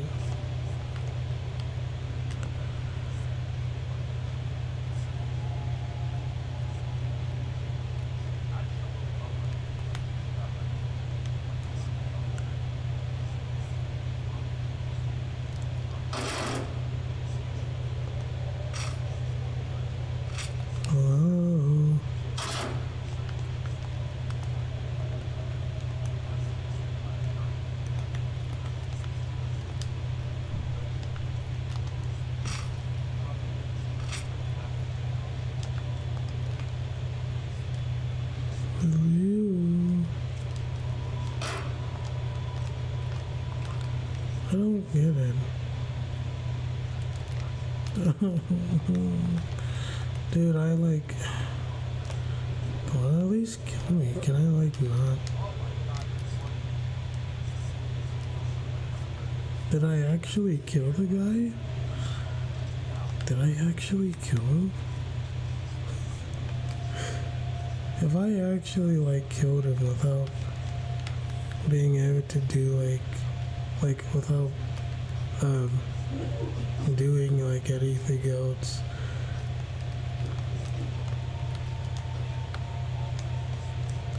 then that's kind of insane. Because you know what that means? That means I might have just beat him.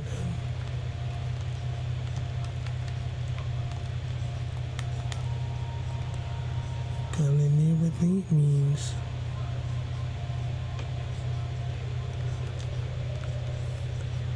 Okay.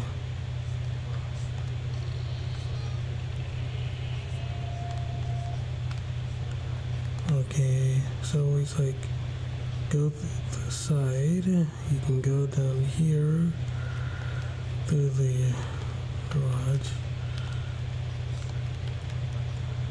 The side door, another the back patio, and through the front. So I don't know. I didn't know.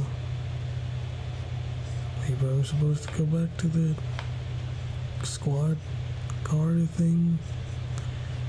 Maybe. Like, is that? Am I supposed to go back to the ambulance?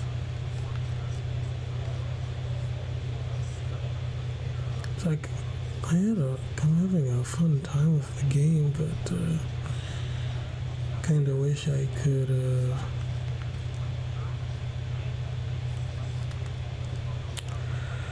Alright, I'm going to replay it again. It's a fun game, but couldn't find anything else, and I basically beat it on my own. It's like, come now.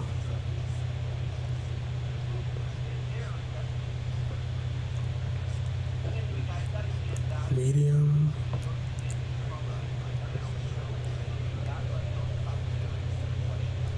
Harbor Rush. Club Crash and stuff. Raid. House Raid.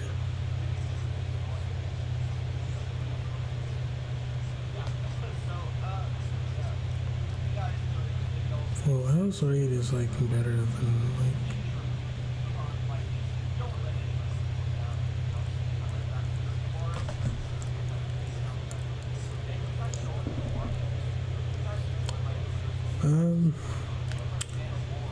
I hope I remember where I'm supposed to go because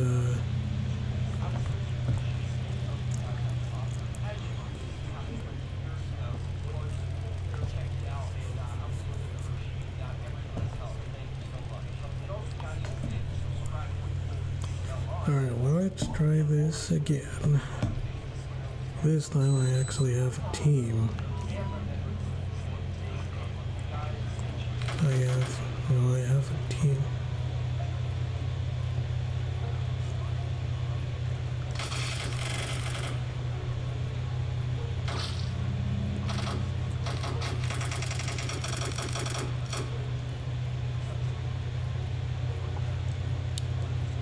Yeah, we got a team, but no, you're supposed to.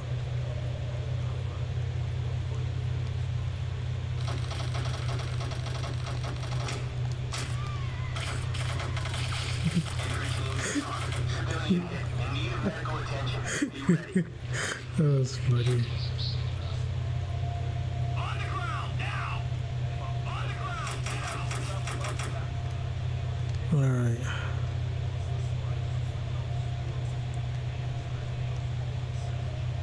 Let's go, lead.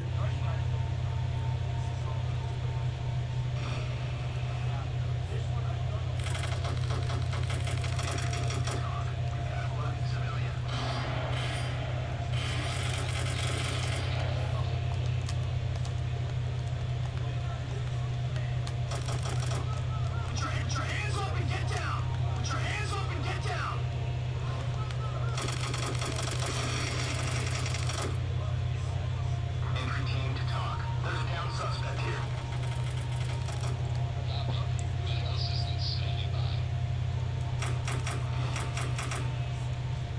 Alright.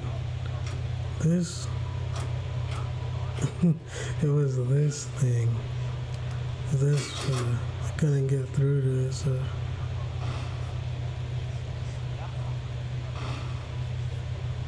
I'll find out, hopefully. Talk. Civilian down.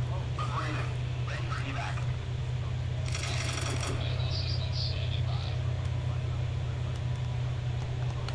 Talk. This is entry team. We have a dead suspect.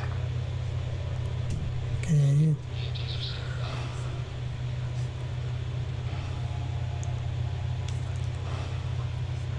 One, two, three, 4, 5.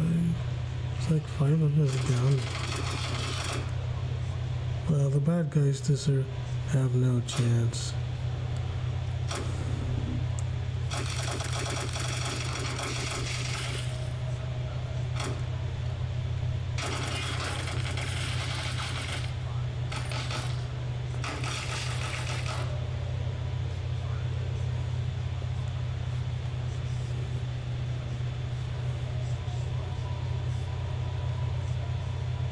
Wait.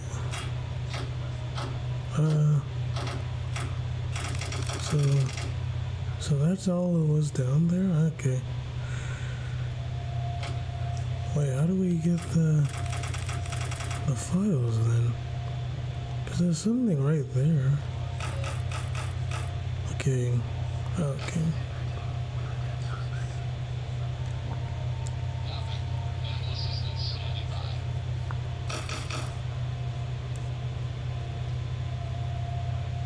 Alright.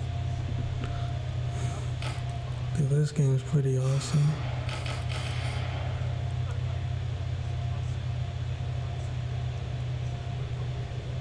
Entry team to talk. Talk. This is entry team. We have a dead suspect. Oh, I almost died.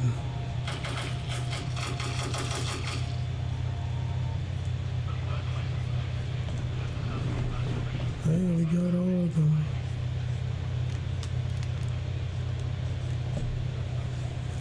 Oh, should I play the other ones? Even though I know I'm probably gonna lose. I should play the other ones. Alright.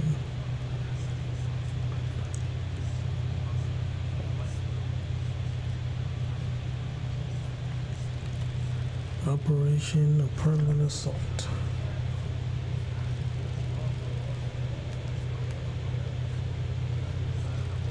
Oh goodness. This game is fun. Alright.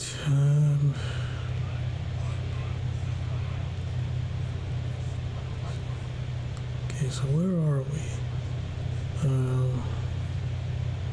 Rescue the hostage, secure the civilians, secure the suspects, secure the money stack, secure.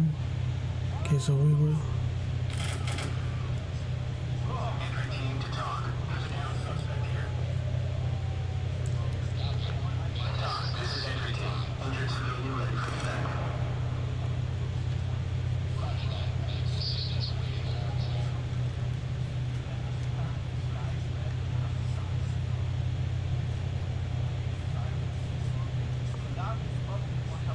Okay, it's better just stay with my team.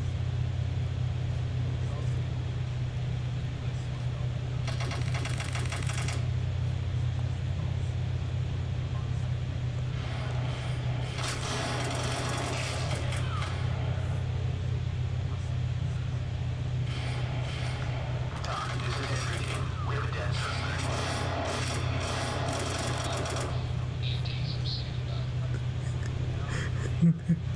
Dang, dude. No. Okay. Ah, man. That's fun. This is fun, though.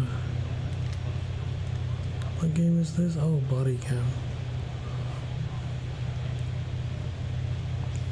Apartment assault, house raid.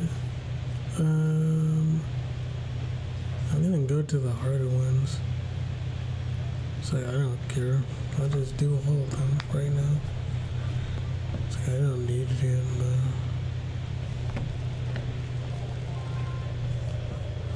Alright,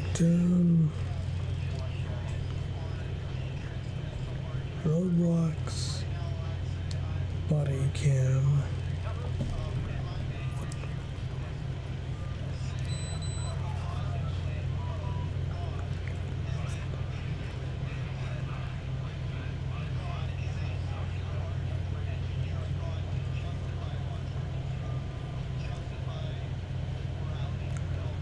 Ready to act. So apparently there's a game called Ready to Act. It's like body cam, but okay. Secure the suspects. Seize the laptop. Seize the gun pile.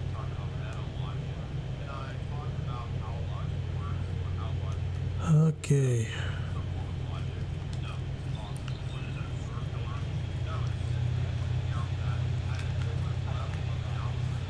How am I supposed to do this? Well, Matthew, you just do it.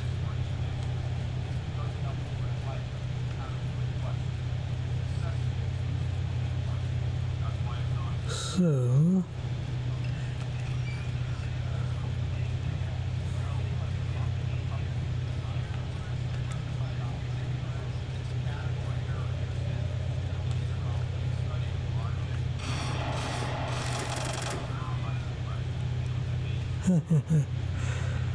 got you. Entry team to talk. There's a down suspect here.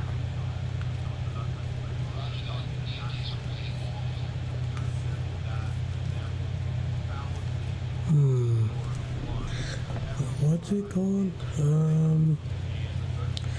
Oh yeah, Ready to Act. Okay.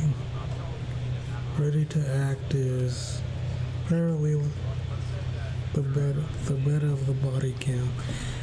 Yeah, to be honest, this is kinda better solo. You get it's more intense.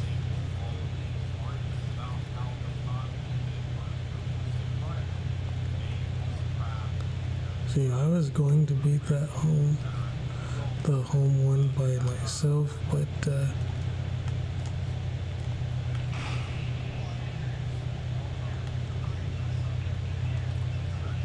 okay.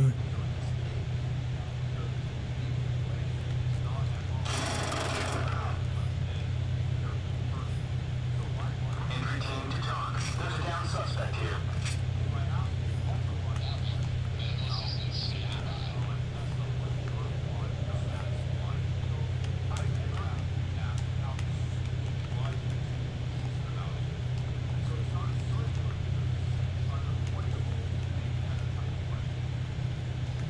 Okay.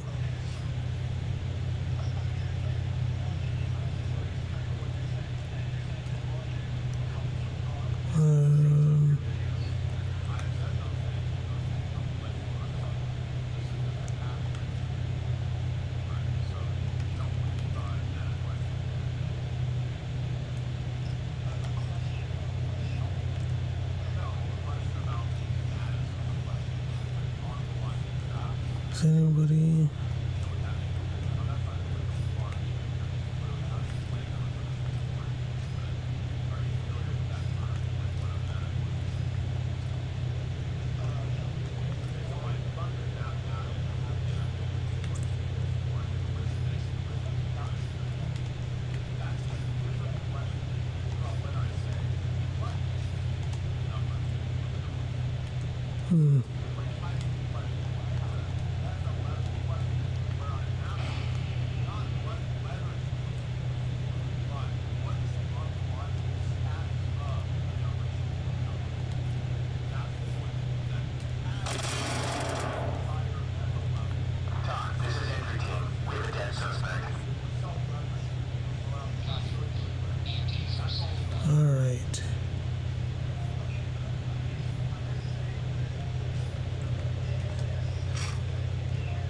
this is so intense. And I'm having a really fun time though. Something I don't understand is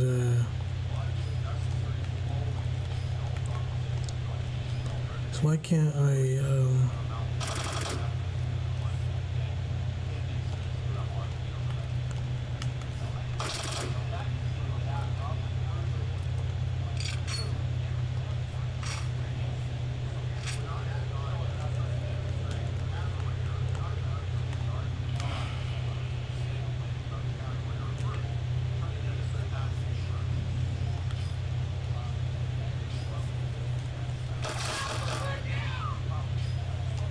Doc, this is entry team. We have a dead suspect.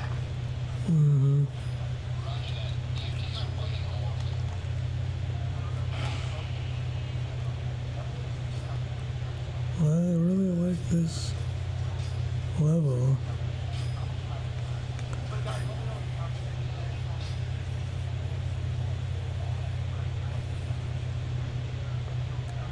What else?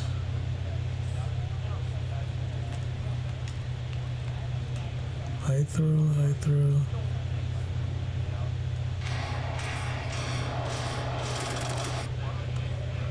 Huh, failed. Okay. Failed back to the lobby. Back to back to back.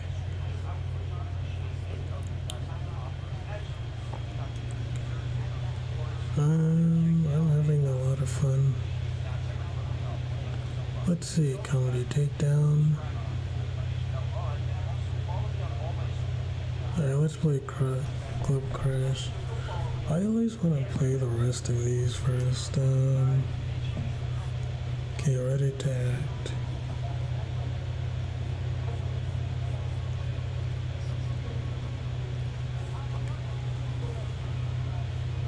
Is this a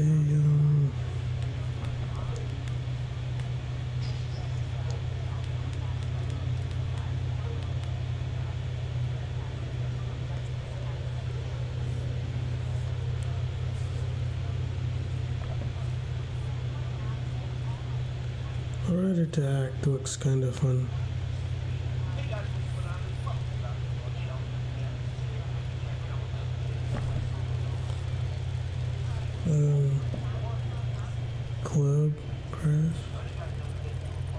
Club Crash, Operation Club Crash.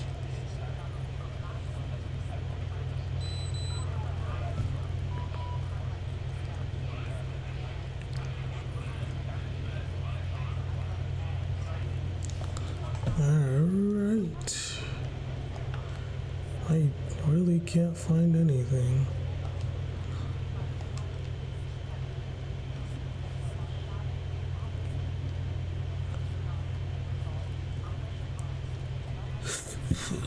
It's about the nightclub.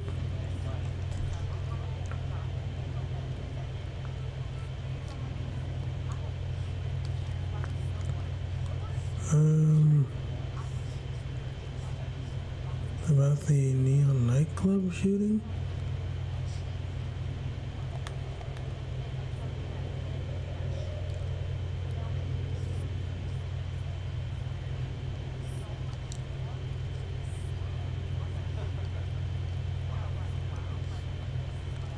Nintendo 64.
pretty neat. Alright. What's the other game called? Oh, Ready to Act. Yeah, I'll play that after I do the rest of these levels. But so far I'm not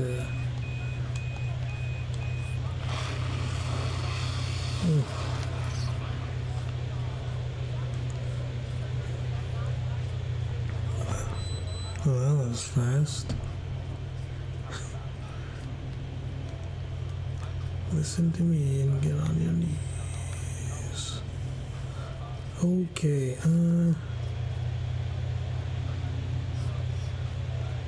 save custom.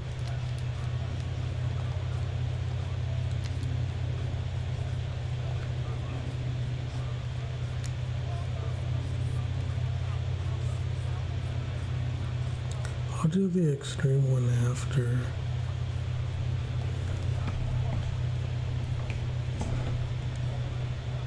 Ready or not.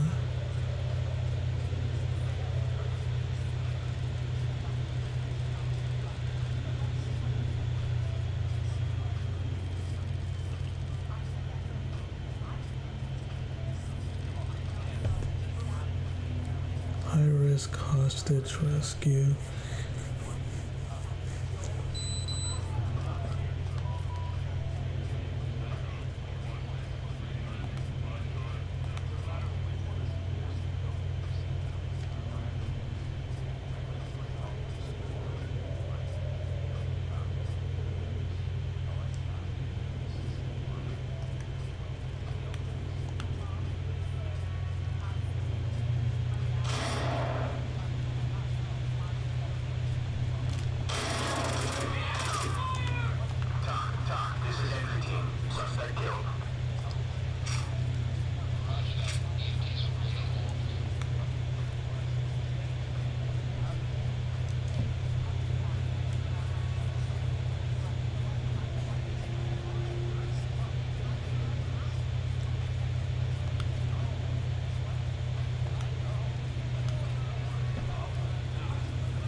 Hopefully I didn't.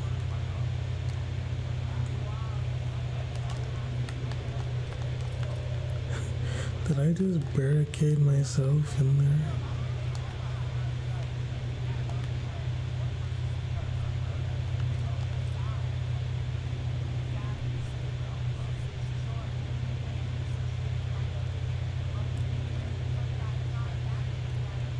Alright.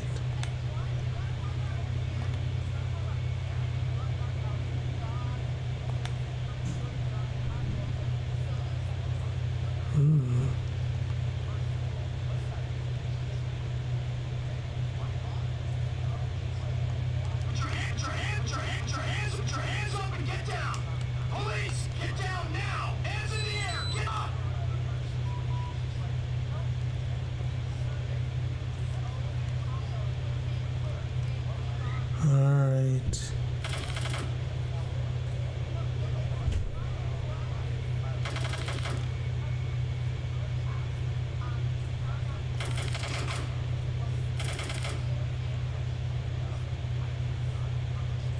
Okay.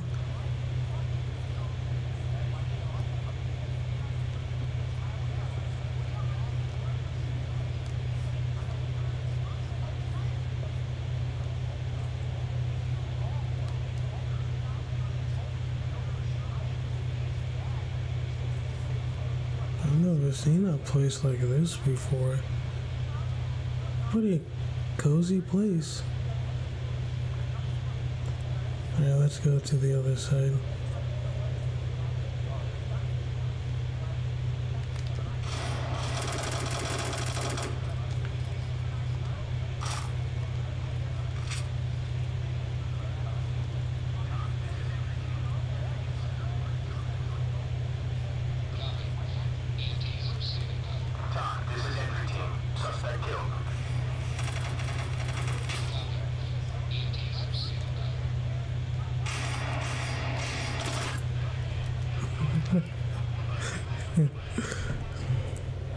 Yeah, but you really can't rush through it.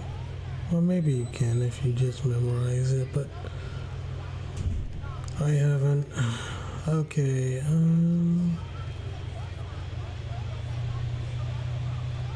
that was weird. Alright, Harbor Rush.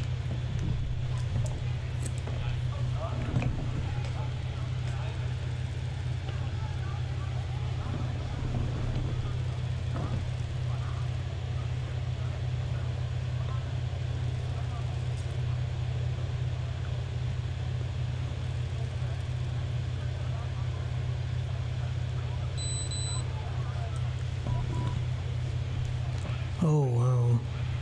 Look how many things you have.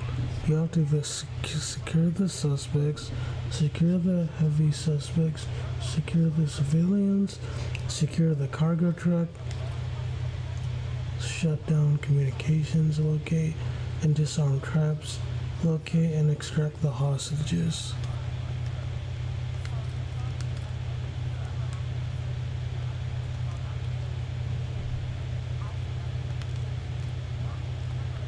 Okay.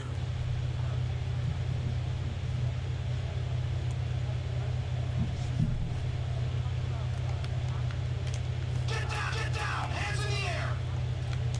On the ground, now!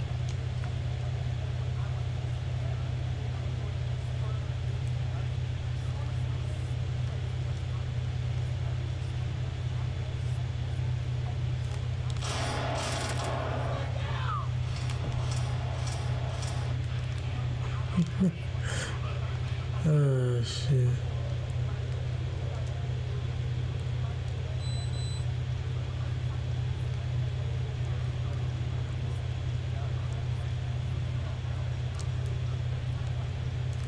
Coming soon, yeah? So there's going to be more.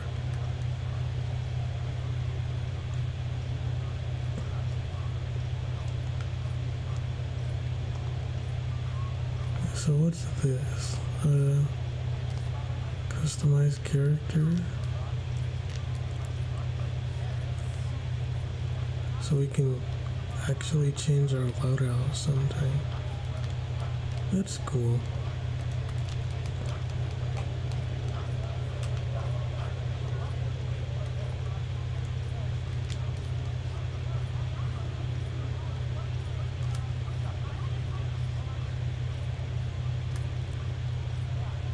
See, Harbor Rush. What is this?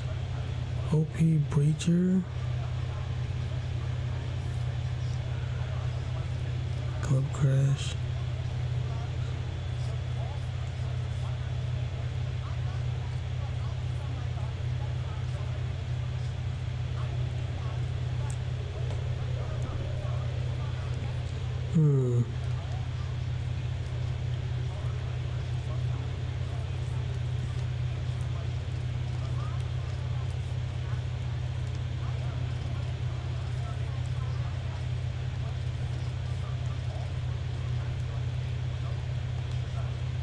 Okay, let's just favorite that.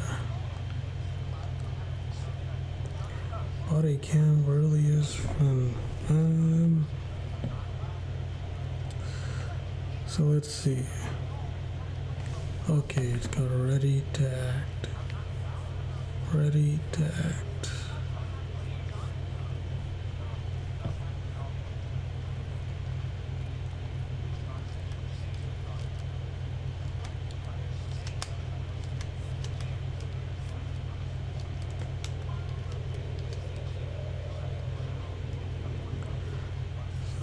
Hopefully those games,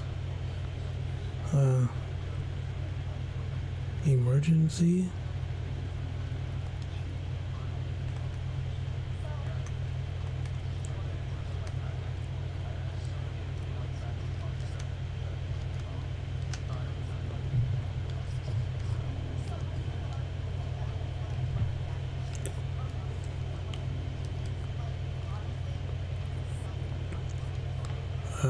Simulator, police roleplay. Yeah, I'll try it, I guess.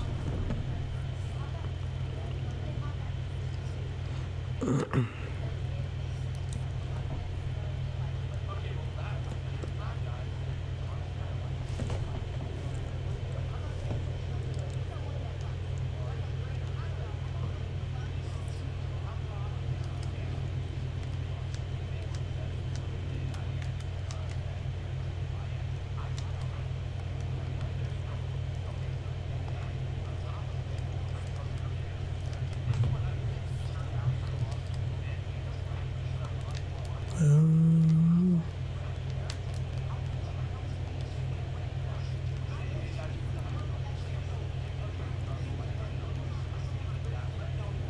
well, I've already played this game before.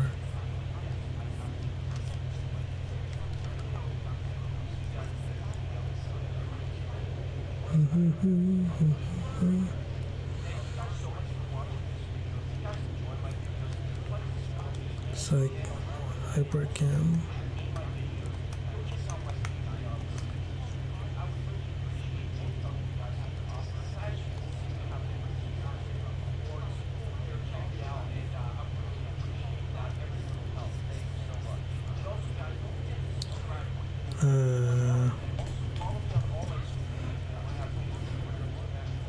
So it's got ready to act.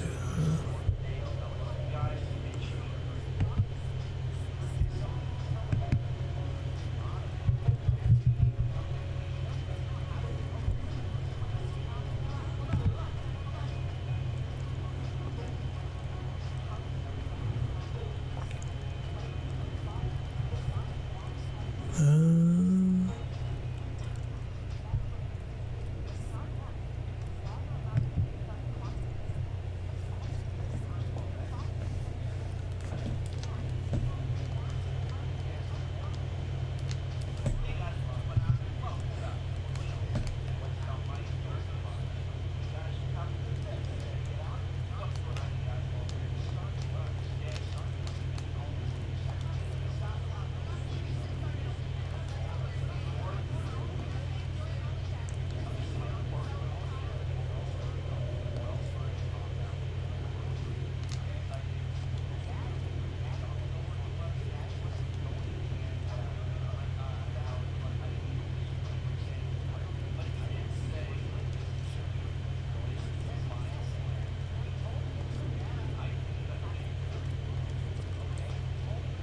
Alright, let's play.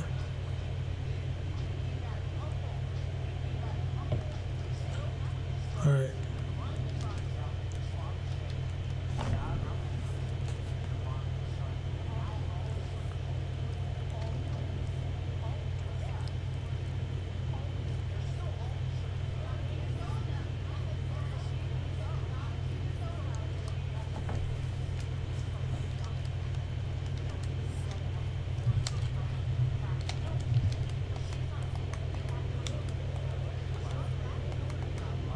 Game.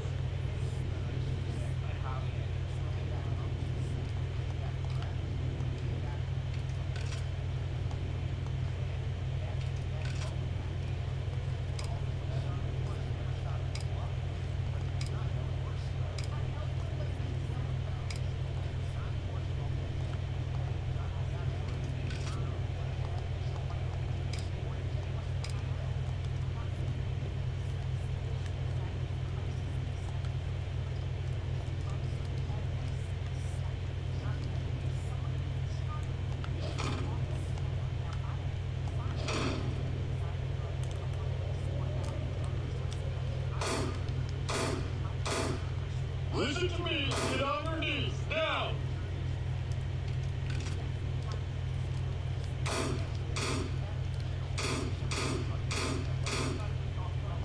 Hands where I can see them. Hands where I can see them. Kneel down. Hands up.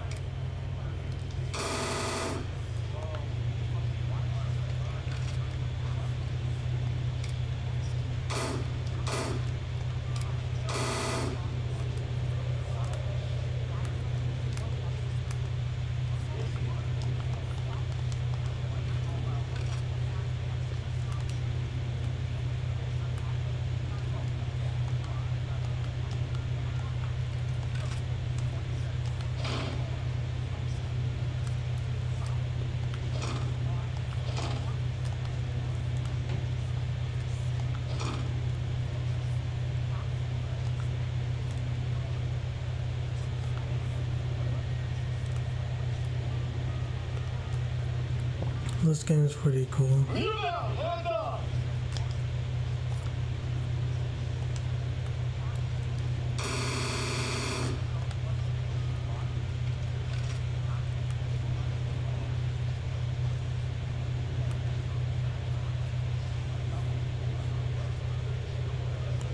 Okay, so missions is over here.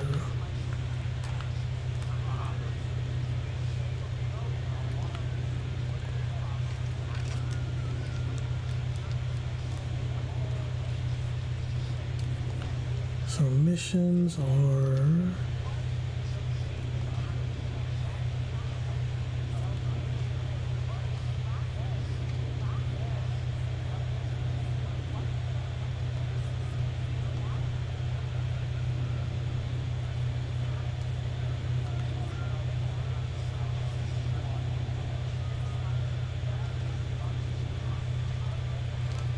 Alright, let's see how this goes.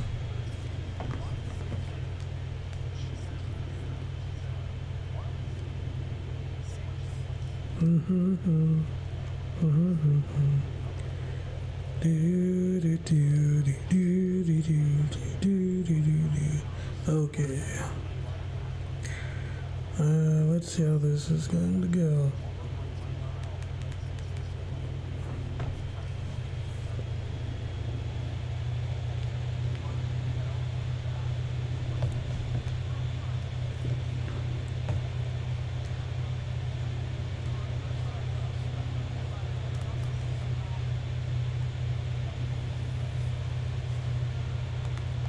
Okay.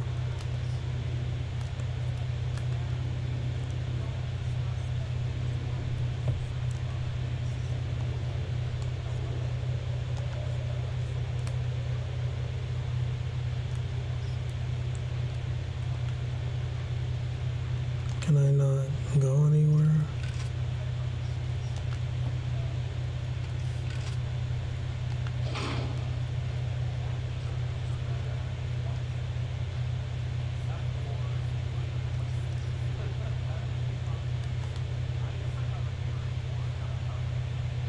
Headward, Caesar!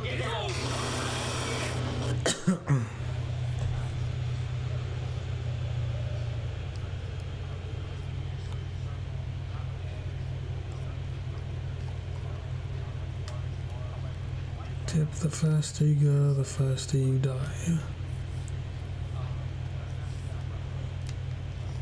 Get on the floor, right now! Headward, Caesar!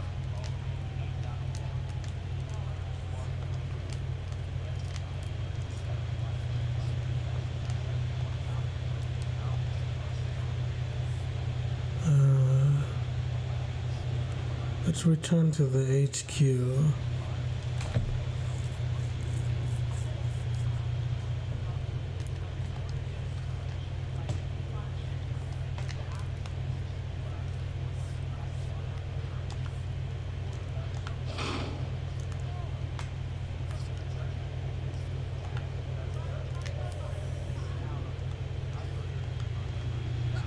Mission nest again.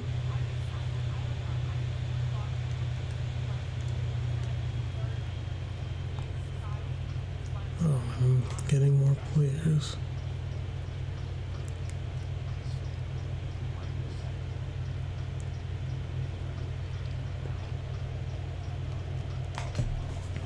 I wanted to do it solo, but this is okay too.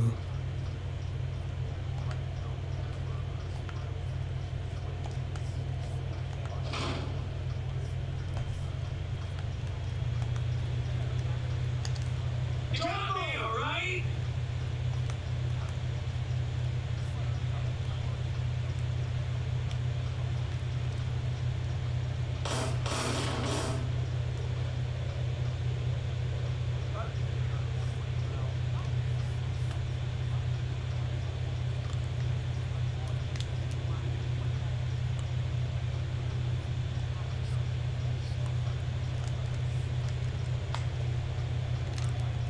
Alright. I'm starting to get the hang of it, I think.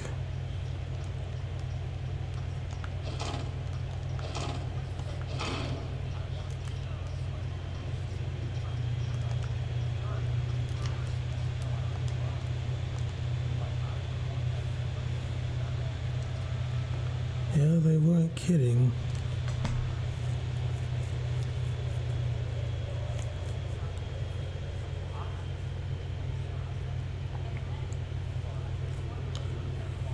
This game is way harder than body cam.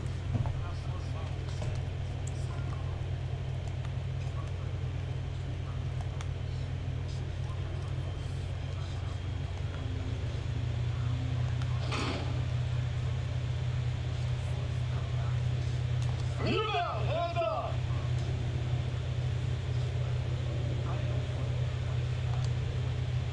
Kneel down, hands up.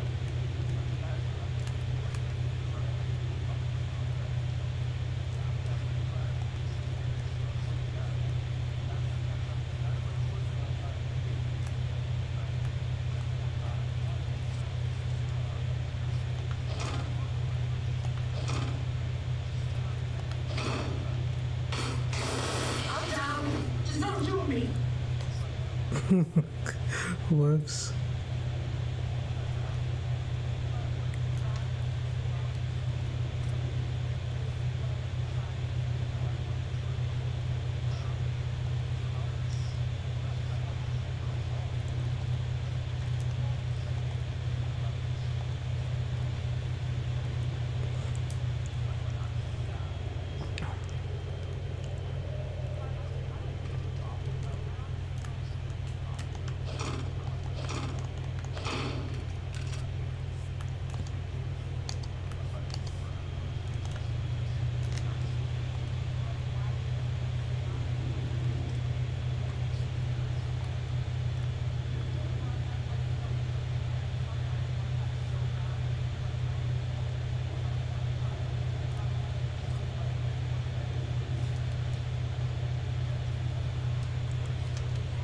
Alright, here we go.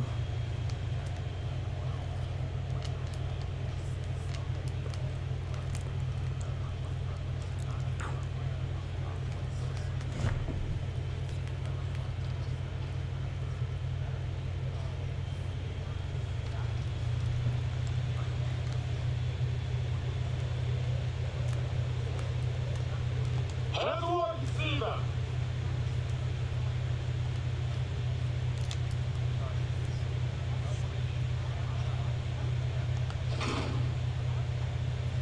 Hands where you see them.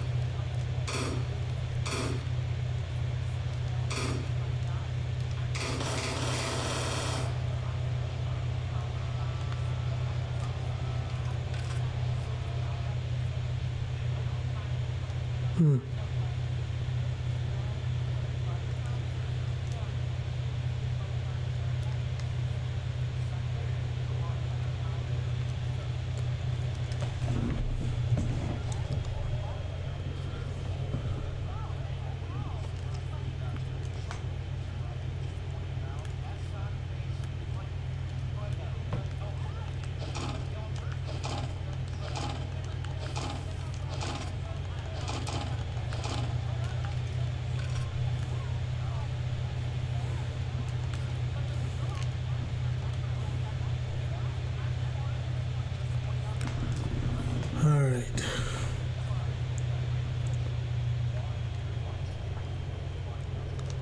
I at least want to kill one person without dying myself.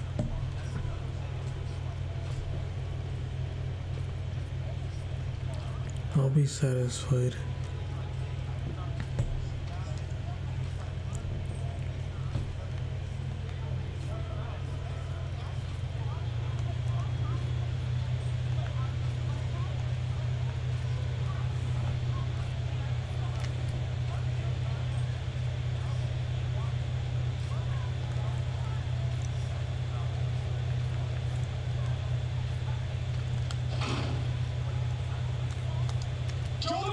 I'm getting down slowly.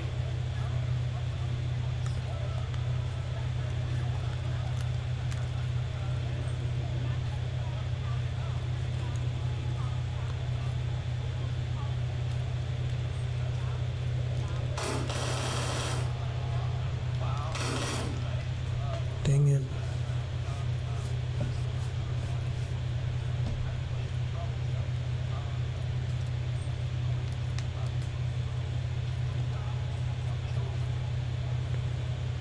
Whatever.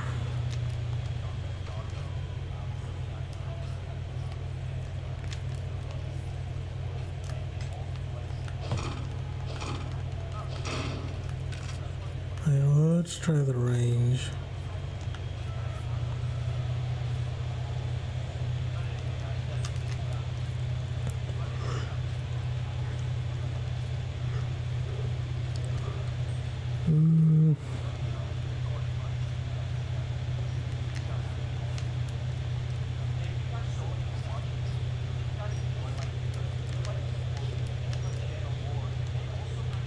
Oh, I can change the vest too.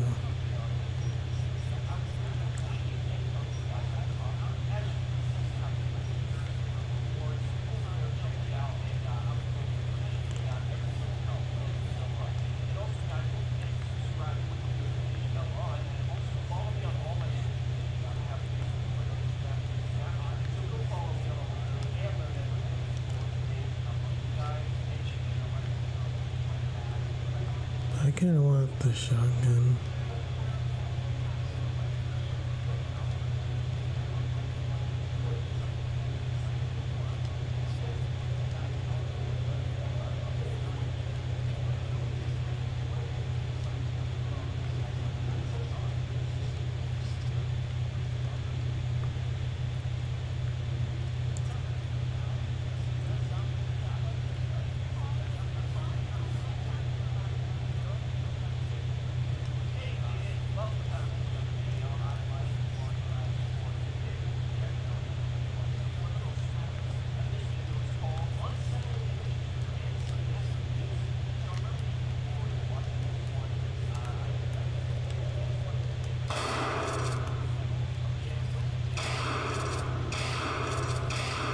Kneel down, hands up.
Hands where I can see them.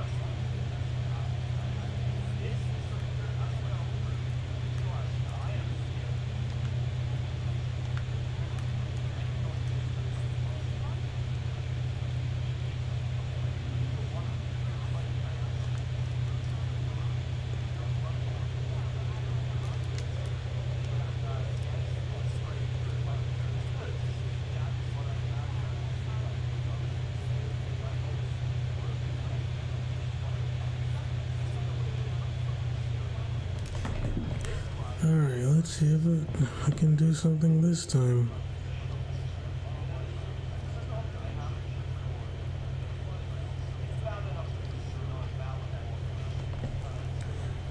I'm kind of ready to like call it quits though.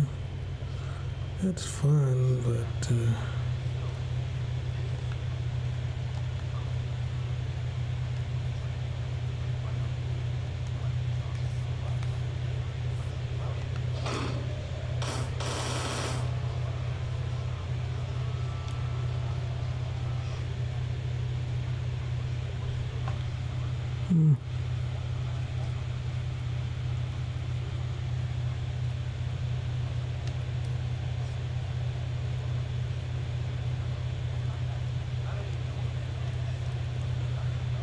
well, this thing solo is kind of tough.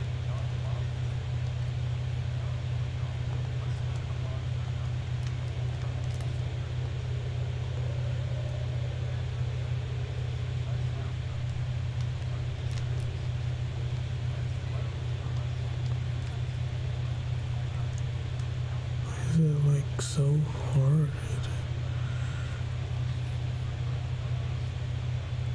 You know what? That was worth it. That was fun though.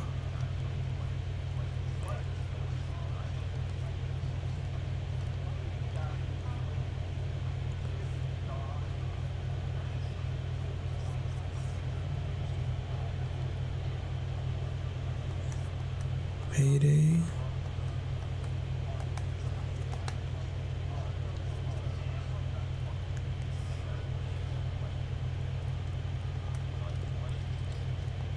That seems fun. Okay. First things first.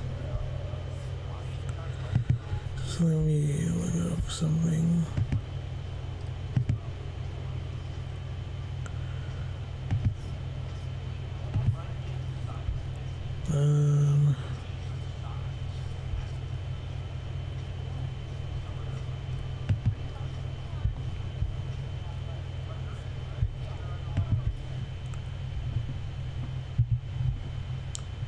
Okay. Alright, that was kind of fun.